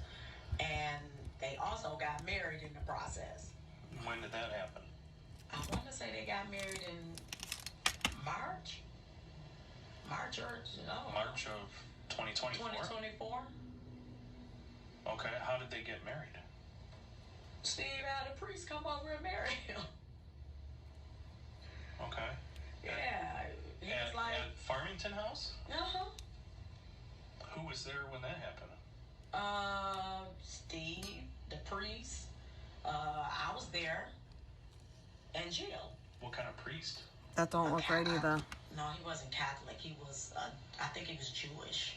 He was Jewish? A Jewish priest? But it was a priest. A Jewish priest. Said he was. I mean... Okay. Did they fill out a marriage license? Yeah. A Jewish priest, Okay. y'all. Huh. Well, why would they get married after so long? Jill says you wanted to get married. That's what, so she still had her Bible. She's like, Steve, when are we gonna get married? You know, like they having normal conversations every day. Like, you know, today is today. She would ask him periodically, Steve, when are we getting married? So Stephen and Jill get married in March of 2023. Yeah, I believe it was March. Okay, but you were there? Yeah. Okay. And who else was with you? The priest. So you, the priest, Jill, And Steve. And Steve, and that's it? Yeah. Okay. Okay. So no other family members were there? No. Okay. All right. So... The boys knew that she was married. So after March, so then the decision at some point is made to sell the house, right? Yeah. Yeah. Okay. But here, I'm sorry, don't let me get too thread. Yeah, because I'm too So the power of attorney, So there's a power of attorney that Jill signs, makes Stephen her power of attorney. Is that correct? Yes. Okay. Beautiful. You brought up another power of attorney. I know we talked about it at the house. Beautiful. Right. That was the power of attorney for me because Steve Beautimous. got sick, and he was like, you know, somebody gonna have to help take care of us. Okay. And I was like, okay. Initially, he asked me to do it in August, and I was like, nah, ain't nothing gonna happen to you, Steve, or whatever. And he was like, you know, so Every I'm like, well, we'll talk about it a different song time, which came up to the October date. Okay. And then he had the stroke. Actually, I want to say it was the same day he had the stroke. So it's you, the witness, the two witnesses. You said, who was it again? And Jill. So Jill, Stephen, and who else? Kendra. Yeah. And who was the other one again? I don't remember who else was there. I just can't remember. But Okay, so those people are there, and then this traveling notary that you said, right? Steve called the travel. Steve called the travel. Okay, so Steve calls the travel notary. She comes there. So present is you, Steve, Kendra, and then it's somebody else you don't remember. Yeah. In the notary. Yeah, because I'm thinking two different people, but I don't want to say nobody. So Jill signs it, Steve signs it, notary signs it. Kendra signed it and I signed it. Okay, and whatever witness. And yeah. Okay, where did you sign it at? What you mean? On the paper? Yeah. It was a line to sign. There was a line for you to sign? Yeah. Okay. All right. Okay. Okay. So power of attorney gets granted to you. Is that correct? Yes. Okay. And that was to assist Steve while he was in the hospital. Okay. So that's how he ended up. So getting you're saying surgery. the same day has a stroke and goes to the hospital? Within 2 hours, he had a stroke. Okay. He was going in the front room.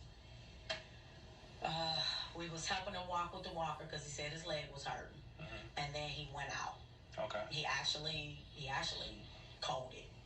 So he goes to the hospital, and take me through that. What happens there? At the hospital, the nurse practitioner come out. She talked to me. I told her I had power of attorney. She asked me, what do you want to do? I called Jill. I said, what you want to do? She let him have the surgery because it was a surgery. Yeah, it was a surgery. To maybe move some clots or something. I can't remember it. It's all extensive. However, they did whatever they was going to do. I stayed at the hospital all day with Steve waiting on them. Then when they finally came to get me, I went back to see Waiting on them? What do you mean? the hospital. Okay. I was still at the hospital. Okay. I stayed there the whole time. And that was the first day he went there? Yeah. You were there the whole time? Yeah. Okay. What was the nurse or whoever you talked to? No, I don't remember their name. Oh, okay. I mean, that's a lot of names. Well, I mean, you're a nurse yourself, right? Yeah, and I can't remember everybody's name, though. All right. Yeah. All right. The timing here is damning. Polk secures power of attorney the very same day Stephen suffers his stroke, hours before the emergency that put his life in her hands. She frames it as reluctant, claiming she initially refused his request months earlier. Notably, only she and a priest witnessed Stephen and Jill's private marriage with no family present. At the hospital, she's the one authorizing surgery, positioning herself as the sole decision maker from the outset. Yeah, I can't remember everybody's name. Okay. I mean, because I've seen a lot of So they're people. saying to do a surgery, and what? They did a surgery. Now to this try sorry to cut you off. This power of attorney, and forgive me because I'm very ignorant to medical stuff. That's okay. Is this something you have to present the hospital when you go there? And do you have to show them this power of attorney? How do they know? No, I didn't present anything. You didn't present anything? No, but I did talk to Jill on the phone. Right, but you said you told them you had power of attorney. Yeah. Okay, but you didn't have to show them anything? No, I didn't show them anything. Okay, all right. So you identified yourself as what then to the medical staff? To his niece, because that's what he called me, his black niece. He's like, that's my adopted black niece. Okay, so you say that you're his niece and you have power of attorney. Mm-hmm. So you tell them this, and then you go through the whole... No, I didn't go through anything. I talked to Jill. No, well, you went through something. You were there. You went through the whole thing with them, because who else did they... What the whole thing of what? His care. Oh, that's what I'm saying. I talked with Jill. Mm-hmm. She wanted him to have the surgery. Okay. So I let them know to go ahead and do the surgery to save him. Okay. That they did. Okay. And then from there, it was just primarily a waiting game. So just trying to, see which way it was. He appeared to be doing good, though. Okay. Okay. Well, not good, but, he appeared to be stabilizing. I should say it that way. Okay. Like, what do you mean by that? He was responsive to me. Could he talk? He grabbed my hand. No, he just kind of mumbled a little bit. Okay. He could hold my hand. I don't remember the nurse's name, but she was in there. Okay. And she was like, "Oh wow, you know, he responds to you. He's doing what he wasn't doing, and you called him. He responded. He grabbed your hand. He turned his head. He blinked when I asked him questions." Okay. All right. So then what happens after? How long was he in the hospital for? I want to say 3 days. Okay. I want to say 3 days before he died. So we had left right after. So the whole time was the hospital communicating then with you, and then you would communicate with Jill, or how did that work? The hospital would communicate with me, and I would communicate. So would they call you, or was it when you were there? No, they would call me. Because I left and went out of town. Okay. I think I was saying that when we were back at the house. I left and went out of town because that was the vacation that we were already. You already had booked. Actually, that's why we were there so early, try to take care of business with Steve, and to, just try to sort out all what we needed to sort out so we could leave. So what were the dates you were in Thailand again? 19th through the 23rd or the 4th. Okay. Now, I don't know how that different in the date or time. Okay. From here to there. Sure. Okay. So you only went for about 5 days. No, it wasn't even that long. Well, yeah, because the going and coming, those was the travel time. So we was in Thailand for I know we were in Thailand for 2 days. 2 days. Okay. So we was on a plane for 1 day and a half to something like that. And then we was there for 2 days, and then we came back. Okay. And you came back because Steve had passed. Yeah. That's what you said. Okay. So who was the hospital communicating with while Steve was in the hospital? Me. So they would call you and you would answer on the plane? Well, when island? they did reach me, they said they had been trying to call me, but Steve was still in the hospital and he was going into cardiac arrest. Okay. And he was on the what they said they had him on. Just a lot of heavy sedating medications. And did they have him on like were they assisting him breathing? Was it life support? Was it I don't know, kind of ignorant again. No, he wasn't on life support, but he was intubated. Okay. He wasn't on life support, but he was intubated. Okay. And so maybe that's what I'm thinking of, right? Just the tube to help you breathe kind of thing? Mm-hmm. That's intubated, right? Yeah, that's intubated. And so the doctor said that he just told me basically that his legs was cold. He was about to go into cardiac arrest because of, his body was, his exact words, metabolic acidosis. What else did he say?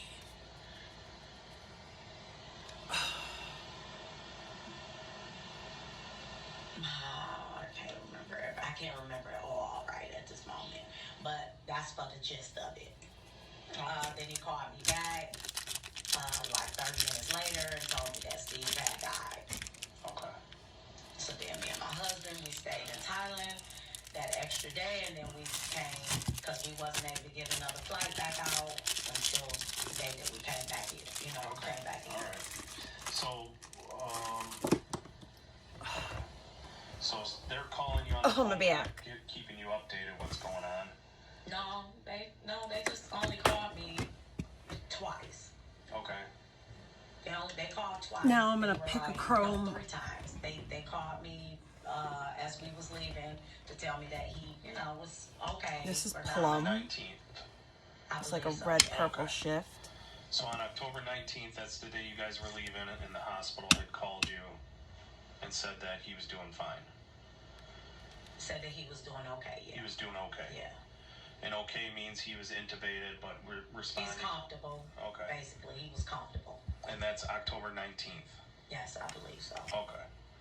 And so when we actually before we so you we left leave out, on October 19th. Yeah. Okay. But we stopped by there to see him. I stopped by. At the hospital? We stopped at the hospital to see him. I basically just gave him a hug and a kiss. I was like, I love you, you know, stuff like that. My husband, same thing, because he had just shaved him the day before. And he was like, all right, you gotta, you know, just have a normal conversation, trying to make it as normal as possible, because that's what they tell you to do anyway. But, you know, he was just like, oh, you know, gotta hurry up and make it through this, because I gotta shave you again. Okay. And you're sure that was on the 19th, and you came back the 23rd or 24th? Yeah, about the 23rd or the 24th. But I can look up, well, I don't have my phone, but I can look at the itinerary. Okay. And how did you end up booking that trip? I didn't. My husband booked it. Okay. Was it through like Expedia? Was it just... We're going to do this violet one. Yourself, or? I don't know. I didn't. Okay. He did that. I wasn't there. Okay. All right. No worries. I'm just curious. Okay. So basically the 3 times, when was the 3rd time that you talked to the hospital? When they called me back and told me 30 minutes later that Steve passed. 30 minutes later on what day?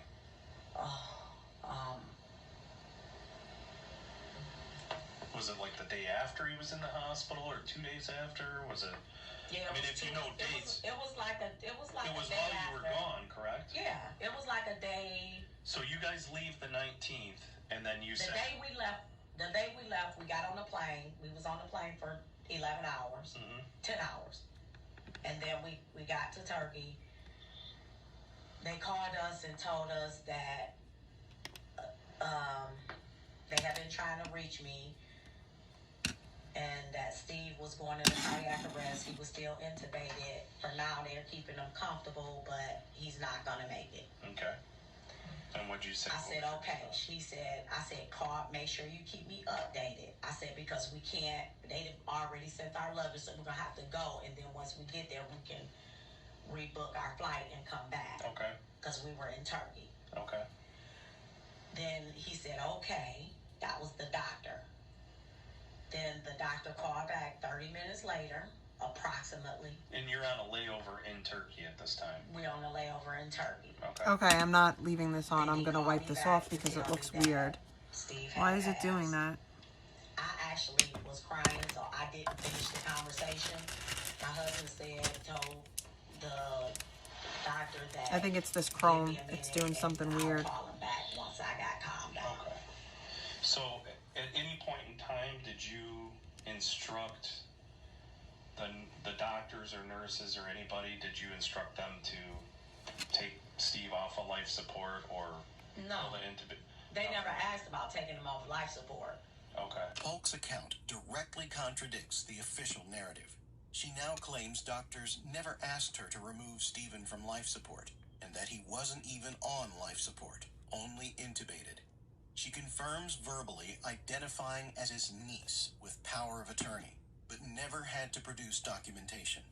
Notably, she and her husband were vacationing overseas when his condition deteriorated, learning of his death via phone during a layover in Turkey, distancing herself physically from the final decision. Okay. So they never asked you, like, what you No, because he wasn't on life support. Okay. He was only intubated. So he died while intubated? Mm-hmm. That I know of. I don't know. I mean, he just called me back and told me that he actually passed away. When I did calm down a little bit, I called. And what doctor was that called you?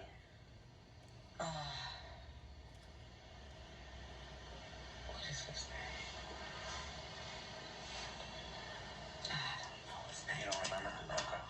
Because I don't even remember the nurse. Okay. I only seen him. So you guys come back. You said you come back on the 23rd or 24th. Yeah, I think the 23rd or the 24th. So what happens with Stephen between the time he dies and when you get back to town? Like, what was going on with that?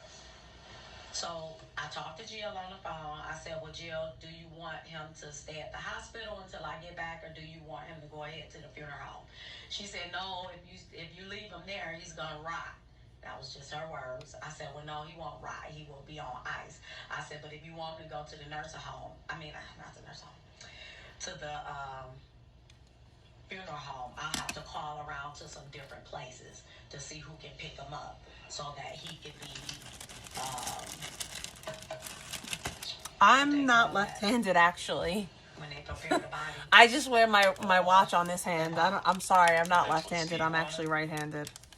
Huh? You said Steve gave you his arrangements and what he wanted to do. Oh, yeah, not like what funeral home and not like that. I was talking about. I was talking to Jill. Jill was, Jill was saying that she wanted. What was the phone number you were calling Jill on?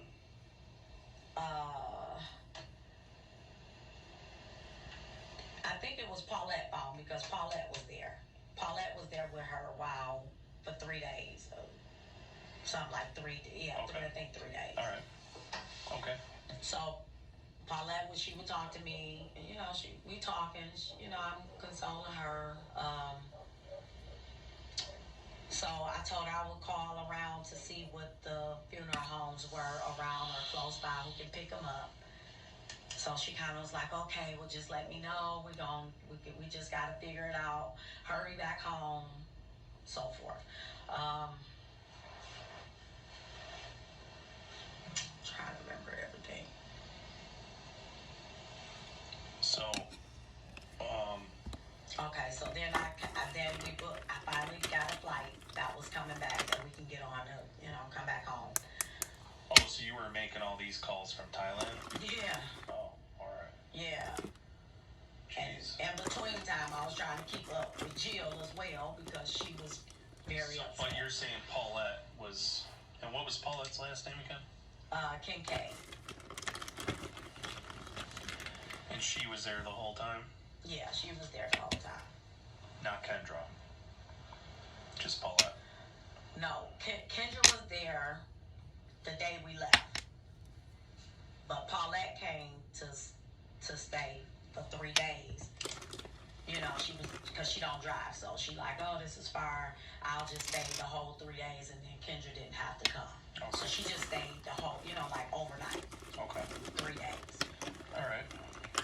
And so, we kind of like talk, we prayed, we talked, we prayed. I talked to Jill more, like every time,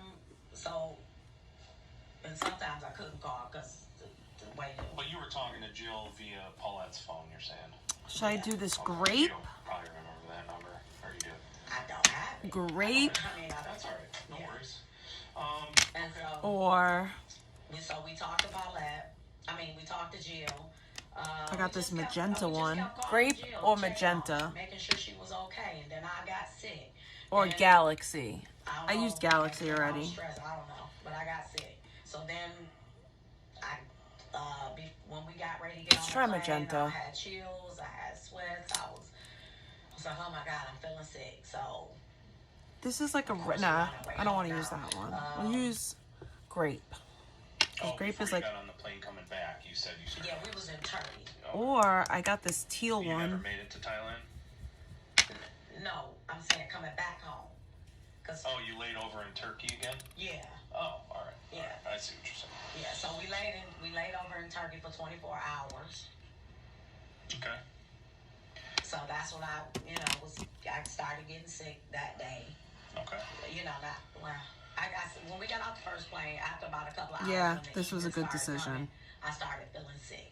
I started getting chills and sweats and shakes, and then my throat was hurting and itchy, scratchy. And then the next, so we got a hotel room. Yeah, we got a hotel room. Then we went back to the airport. By that time, I was fully sick, so I couldn't even talk by that point. We sat in the airport to the flight. I was ready to leave because From Turkey? Yeah, from Turkey. Okay. And then you land in Detroit? And then we came into Detroit. Okay. We What got airline into did you Detroit. fly on? Turkey. Turkish Air? Yeah. Oh, okay. All right. Okay. Okay. So once you get back, then what's our first course of business when we get back here? When I came back, went to Jill's house. Just kind of was talking to her. My husband was. I didn't really go in there her too much. I just kind of tried to talk to her a little bit and wrote her a couple of notes because she couldn't really hear me, so it was pointless talking. I was asking her via paper, you know, like, what do you want me to do?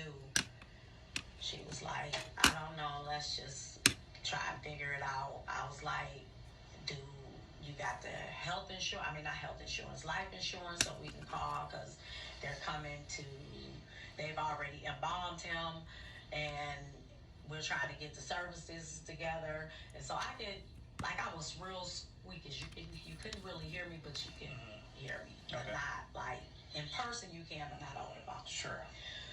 So I got a hold to Jim Fajan because I remember when Steve, actually when he was like coming to from when I brought him back, he was like, Jim Fajan, call Jim Fajan, call Jim Fajan. So I was like, I'm going to turn this into a magnet. Wait, who said that? I'm sorry. Steve. And this is when? This was when he came. So he coded, meaning he stopped breathing, pause, stop. Yeah. I did CPR. Okay. I brought him back. He was like, I just, you know, he just was kind of mumbling. Okay. Jim Fajan, call Jim Fajan. Okay. So I was like, I don't even have his number. Okay. So I did end up, I searched him on the lawyers in Ann Arbor on the internet. I do want to get more of these chromes on Amazon. I'm going to look them up and I'm going to get them. So you called Jim Fajan? I called Jim Fajan. Okay. And what did you say? And then I told Jim Fajan, I said, from here, I don't know what to do because this is not what I know to do. And when was that do you remember what day it was that you called Jim Fajan? I called him probably about 4 days straight because he didn't respond because he said he was out of town or something. So would that and been? He called me back. So you get back on the 23rd or 24th. So you're saying you probably didn't talk to him till the end of the month almost? Probably within. Was it within? Let me see. Because he called me back. Okay. That's how he called me back. So he calls you back after about 3 or 4 days because you couldn't get a hold of him? After about 3 or 4. Okay. So then what's the conversation with Jim at that point? I basically told him what happened with Steve. I told him what Steve said. I told him the information that Steve gave me. And what was that? And that was the will and trust. That was the notarized power of attorney. I sent that to him. I sent the trust. I mean, the copy of the trust. And I sent the... What else did I send him? I think that was it. Polk reveals the body was already embalmed before any real family conversation about arrangements. A decision made entirely between her and Jill. Once home, her first move isn't grieving family, but tracking down Stephen's attorney, Jim Fajan, hunting his number online and forwarding him the will, trust, and power of attorney herself. She positions this as helplessness, but it's Polk, not any relative, driving the estate process from day one. Okay. I think that might have been it. We did conversate. Then I was trying to call people, but they couldn't hear me. So what were you asking Jim Fajan for? What was he going to be able to do for you? Well, Steve said that was who was going to take care of him when he passed. Okay. Now that was before that day. Okay. I'm talking about previously, prior to. Prior to. Okay. Yeah. All right. Like he would be like, if something happened to me, make sure you call Jim. Okay. All right. So Jim Fajan is pretty much no help at this point, is what you're saying. Yeah. I mean, no help as far as helping me to get him. Yeah. Well, no, he was trying to locate people. Okay. You know, locate who? His brother. Okay.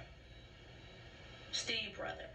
Okay. Because Steve have a brother. So we're talking October 28th-ish. If you got back on the 23rd or 24th, you're saying... I started calling him before I got home. So you were calling him from Turkey or Thailand? Yeah. I was calling from Turkey, not Thailand, from Turkey. So I was looking them up, and then when I was calling different people. Okay. Because I was trying to reach them. And because that's what Steve said was going to take care of him. He was like, that's who's going to take, this is my longtime friend, he's a lawyer, and this is what So you talk to Jim Fajan and you tell him what Steve wanted to do. I told him what Steve said. He was like, oh, And what did okay. Steve say? That if something happened to him, make sure I contact Jim Fajan because he's going to take care of it. Okay, but what did Steve say he wanted done? Besides you contacting Jim Fajan, I mean, you must have had some kind of information. When you say done, are you talking about like with his body? Yeah, like with his body, with his money. Like, does he want this person to get? Well, yeah, he said he wanted $500 and this person to get $250,000. He said he wanted his daughter to get $250,000. Okay. He said the rest is going to go to Jill. Mm-hmm. And how much was that? I don't. Well, deduct the $250. I'm thinking if he only has 6 something to 7, then whatever's left over. Okay, and that goes to Jill. Right, and that will go to Jill. All right. He said to call Jim. Jim was going to take care of everything. The house was supposed to go to me. To you? Yes. Okay. Jim Fajan has a recording with him on there. And he also, I don't know what else he did. So, I'm also listed on the association. Mm-hmm. I guess when Steve did all the paperwork, he put me down as the co-owner. When he called the insurance, State Farm, they called me and was like, well, Steve gave us your number. This was maybe like back in July. July, okay. Yeah, and I was like, no, I don't know nothing about it. I said, but I'll, talk to him and we'll go over it.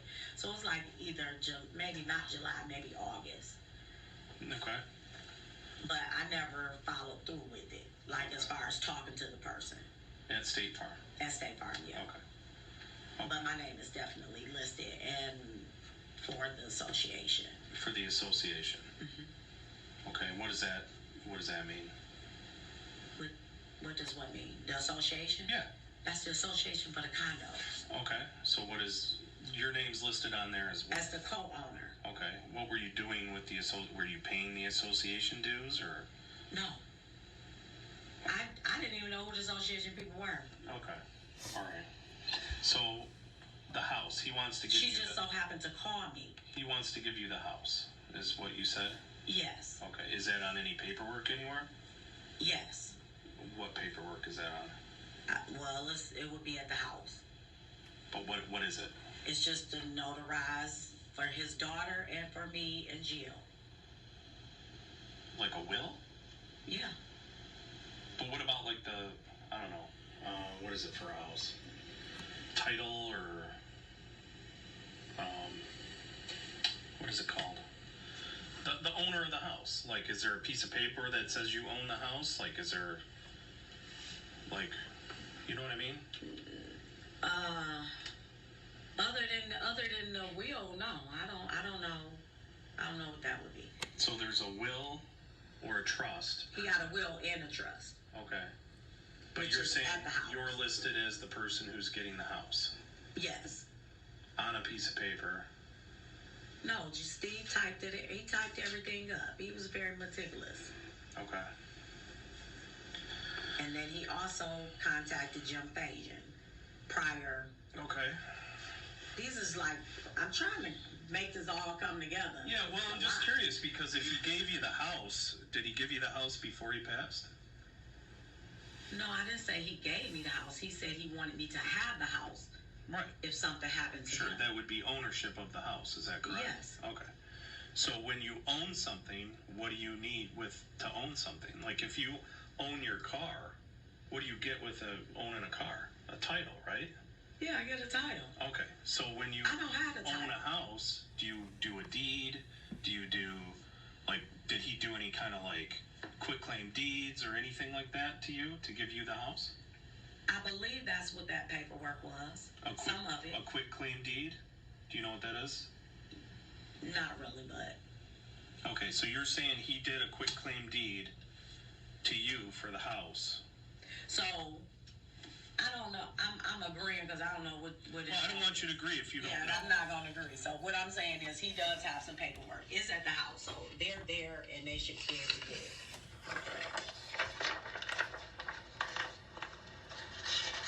Like that.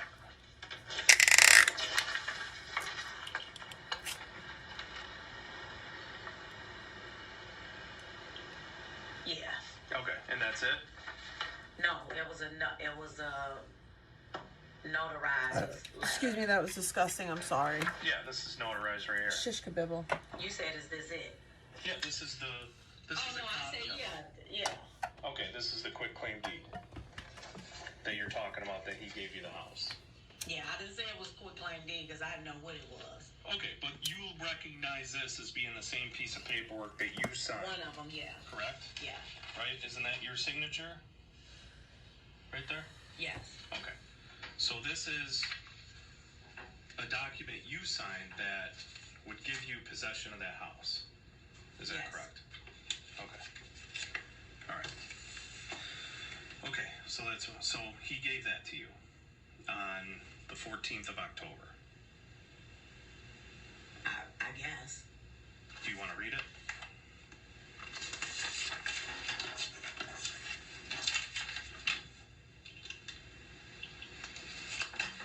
Well, yes. Yeah, okay. And who took this to the Register of Deeds? Was that you? Yes. Okay, so you took it to the Anthony Forlini's Register of Deeds office and turned this in? I don't know who Anthony is. He's the Macomb County Register of Deeds. He's Oh, okay. the clerk's So office. to the Register of Deeds, yeah. Yeah, so you took this to the Register of the Deeds? Yes. On October 14th? No. No, okay, I'm sorry. Oh, November 1st. I don't know. Can you tell what do you remember what day you took it? If it's on here, no, that ain't the 24. Is that, no, I think November the 24th. No, I don't think there's November the 24th. That hasn't even happened yet.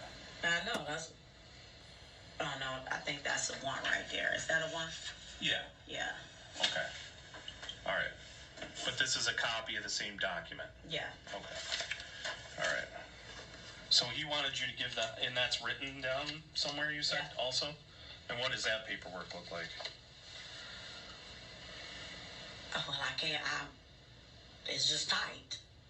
It's typed with his signature on it. Was it a separate will? Was it a separate trust? Was it a power of attorney paperwork? Like, whoa. Any idea? No, the power of attorney was separate. Okay. So this is a different document. This lady. Yeah, it's just This is boring. None of that was all that for nothing. Like, that was the most uneventful interrogation.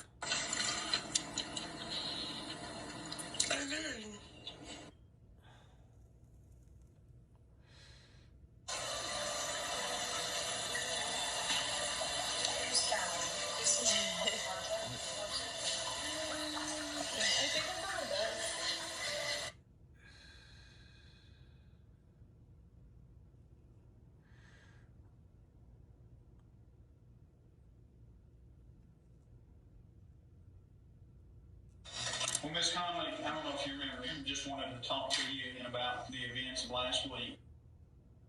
So where do we start? Okay, let's see. Where are you from? From Dallas. Technically Arlington, Texas, but grew up in Dallas. And tell me about your family. It's my mom and my dad, and then I have 2 sisters and 1 brother. 1 sister and 1 brother on my dad's side. Yeah. And then there's me. You're the youngest? I'm the youngest, yes. You had mom and dad the whole time? Yes. Yeah, they're still together. Tell me about your childhood. Going back to her life. Huh? My life is yours. Don't say that. I'm not going back to your life. You go straighten up, tighten up. No? Or you just say that? It's okay if you just say it. Come on. I love you. I'm not going back to my life. I'm going back to my life with a purpose. It was you and mine. Going back to her life. So the David subreddits were in shambles yesterday after I exposed all of the people that have been very suspiciously defending David on multiple accounts, and I basically exposed that the top David subreddit is currently being infiltrated by people that are basically very sympathetic to David and very suspiciously blaming Celeste's family. So in this video, I'm going to break down to you guys the fallout, everything that happened afterwards, basically everything suspicious that happened after I exposed them. Everybody scrambled to try and cover everything up, and it just proves us right, basically. Like me and my guys that looked into this, me and my guys, my gals, my peoples, all right, that looked into this. We're vindicated. What up, Casey And Anthony? before everybody starts accusing me of doing some sort of David tribute with these spot stickers, okay, I have a couple pretty gnarly zits in my beard today, right? I'm trying to get them to, you know what I'm saying? I'm trying to get them to get out of here. So, you know what I'm saying? I know this isn't the best look, but these aren't. What's under these is not pretty. Okay, that's all I'm going to say. So basically, all right, here it is. Since my last video where I exposed one of David's biggest offenders as a secret moderator on the Davidiot subreddit, okay, we've now gotten confirmation that the research that we did into this was absolutely true. So if you do want to keep track of everything that's going on, okay, without anything suspicious going on, go over to my subreddit Trapology, where we're keeping track of everything. Now, what's really interesting, okay, is somebody posted this. I don't know who's involved. I don't know who has access to the mod chats in Davidiots, all right, but basically they're saying these are the mod chat logs that are confirming the Sock Puppet account. It says this is from a mod who left about a week ago, maybe a day after I got hit with a 3-day ban. I connected with them and asked pourquoi. I didn't think much into it, but the mod had left 1 day after my ban, explaining she didn't agree with how the sub had been run lately. So basically, obviously, a sock puppet account, all right, this gives a Wikipedia definition of a sock puppet account. Basically, it's a false online identity used for deceptive purposes. It metaphorically refers to a hand puppet made from a sock.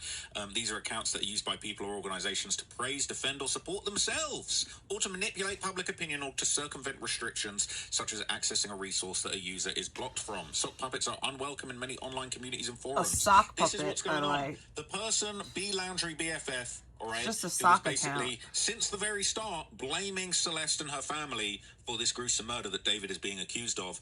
This person has shiftily operated numerous different accounts, okay, and, like, it's just a disgrace, all right? This is supposed to be an impartial David research subreddit, but it's seemingly secretly ran by people using sock puppets that were then backing themselves up in arguments. That B Laundry guy or girl was getting in arguments with people in the comments when they were saying that their name is disgusting because B Laundry is actually an infamous femicider.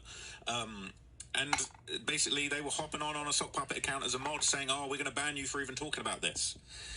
So this is the conversation that happened in the secret mod chat. It said, bruh, Ross thinks the mole is Kaleidoscope. And someone said, yeah, he figured out BFF and Kaleidoscope are one and the same. I think a lot of people were starting to catch on to that. Wait, so are they the same person? Wait, did you know? I low-key feel like that person is friends with Aja. I wonder if they're still going to be a mod. I said, yes, I did. We're all in a group chat together to discuss various things about the sub. That's one thing I never quite understood. Kaleidoscope/BFF was a mod longer than I was, and is OG friends with Remy and Certain Wave/Sim. I never quite understood why they didn't seem to care about BFF running rampant on the sub. Right now, the only mod left is Remy. All the others left. BFF doesn't know anyone connected to the case in real life. They're just quirky. She's nuts. You really left right on time, dude. I don't know. I still am kind of like hella sus of the whole ordeal. I don't know what mods can really do about the other mods. Kind of tricky. Yeah, it was hard to navigate because everything about how that sub operated behind the scenes was actually quite normal, other than that whole aspect, right? And then they put my socials here, which I appreciate. So yeah, this is very, very interesting, right? People are saying this is so confusing. To me, Remy is like the most anti-David person, but I'm honestly just shocked. Cielo, I don't want to put you on the spot or anything, but what is going on over there? They said, when I left the mod team, I also left the Discord chat that we were part of. So I only know what people that I'm still friendly with tell me. It seems like after Ross made his video, the majority of the team wanted to not be mods anymore. Unsure if this is temporary or a permanent decision. As far as Remy, I became a mod during his absence, so I didn't know him before. When he came back, I didn't like how things were going, so I left. They're saying that Remy very much trusts BFF. Remy does seem like the anti-David, though, so it's confusing. It says, with a sub that large, the ability to get a competent team of mods to work together is far more important than what any individual mod believes. It says, when you say you didn't like how things were going, can you elaborate? It says, it wasn't just me that left. 3 of us left around the same time. I left first, though. I'd been there the longest out of the 3 who left. Honestly, it was nothing nefarious. We just all We just had all worked pretty well together for a long time, and when Remy came back, he changed some of our permissions and basically took back over. It just really messed up the dynamic. So this person says, just going to give my armchair mod analysis since I've been part of a mod team that's self-destructed in similar fashion, LMAO. Step 1, head mod starts censorship-free group, adds friends as mods, moderation workload remains light as group grows quickly. Step 2, group flies too close to the sun, and mods decide the censorship-free approach is putting the group at risk. Step 3, chaos ensues as mods that have done minimal mod work up to this point attempt to figure out how to actually moderate the group for the first time. Mod policy subject to frequent changes. Step 4, if mods are unable to moderate their own behavior, or that of their friends, the group enters the self-destructive phase. This looks like the self-destructive phase. This is really interesting, and bear in mind, I'm almost certain that at some point the Trapology sub is gonna need a bit more moderation than's going on. I see people in there putting up little very suspect like hit pieces on me and stuff, and I'm not going to take them down. But I do think if destructive or like strategically offensive stuff is put in there, we're going to have to do something about it, right? I think the free speech angle was the original plan on this subreddit. I think what's funny is that, like, I've exposed this subreddit so much, and I think the subreddit has been a great resource. It's had really good moments, but then it's also had really low lows that are just, embarrassing and really shouldn't have happened. And what I already packaged it up. I gotta mail it out tomorrow. The original David sub was being was basically it's called blocked Jesus by David Bible himself, and then the David 2 subreddit was kind of a little bit too censor heavy. This was started as a free speech sub, but then suddenly, I exposed them a couple of times, then suddenly free speech is out the window. You're not allowed to talk about Ross, even though, obviously, look, I'm not trying to fluff myself up too much here, but obviously I'm doing quite high profile research and, publicizing a lot of things in this subreddit. So the idea that you suddenly couldn't talk about me when I'm talking about the subreddit at the highest level publicly, like, I've probably brought more attention to this subreddit than anyone else. There's other journalists that have done bigger and arguably better research pieces on the David case than I have, and I'll throw my hands up and say it. There's been some really great videos and some great deep dives. I don't know, Rotten Mango comes to mind, even like people like Lauren Conlin and the work that they've done on X, I would say is in many ways more comprehensive than what I've done. But I would say that as far as covering the subreddit, everyone says all Ross does is read the subreddit, except when he goes to court every day and actually gets the information firsthand when it's available.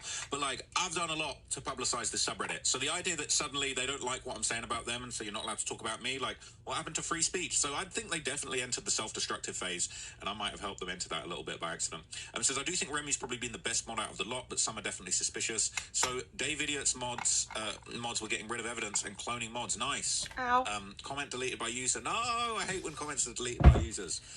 I thought the identical profile pictures, at least upon his return, and his writing style made that obvious. I think this descends into a bit of an argument in a minute. It says, I was highly active on that sub for months, mainly just reading and commenting on other people's posts and posting the odd post here and there. I remember when I like the way this one came out. I was highly familiar with concerning his comments, deleted his account and made the Certain Wave account. Right at that point, he started becoming slightly suspicious with comments he was making, and it was obvious to me the camera does not pick up how cool it looks. The other mods started deleting huge amounts of past posts and past comments, and everything dramatically changed in that sub from that point onwards. I took one of Certain Wave's videos today. It's got like a blue, it looks like a galaxy. And posted that video in this sub. It's like a blue-green shift. BFF commented on I really like it. That I downloaded the video by saying, Henry took your video. That's my nickname that everybody I know calls me offline. So he was letting Certain Wave that he obviously knows who I am too and that I took it. At first, I thought there was a reverse image search of my profile pic that could have found my Facebook account and opened that and seen my nickname there. But now I've thought about it, the tiny pic on my Reddit account will be too small and blurry to have a reverse image search work. So there's something much more sinister going on behind the mod team, and Certain Wave and Remy are 100% part of it. So it was so obvious, I don't think he was trying to hide it, but he's deleted his account now. I don't know if he was trying to hide it, then he wouldn't have made 2 accounts and posted in discussion. Anyways, ladies and gents, it's about that time for me to bid you adieu. But the great news is tomorrow's Friday. Not that, like, I'll be up super late or anything, but it's Friday. It's the freaking weekend, baby. We're about to have us some fun. Really, that just means I get to clay all day Saturday. So, yay! On that note, I hope that you all have a glorious evening. I'm gonna go catch some Z's. Love you guys. Bye.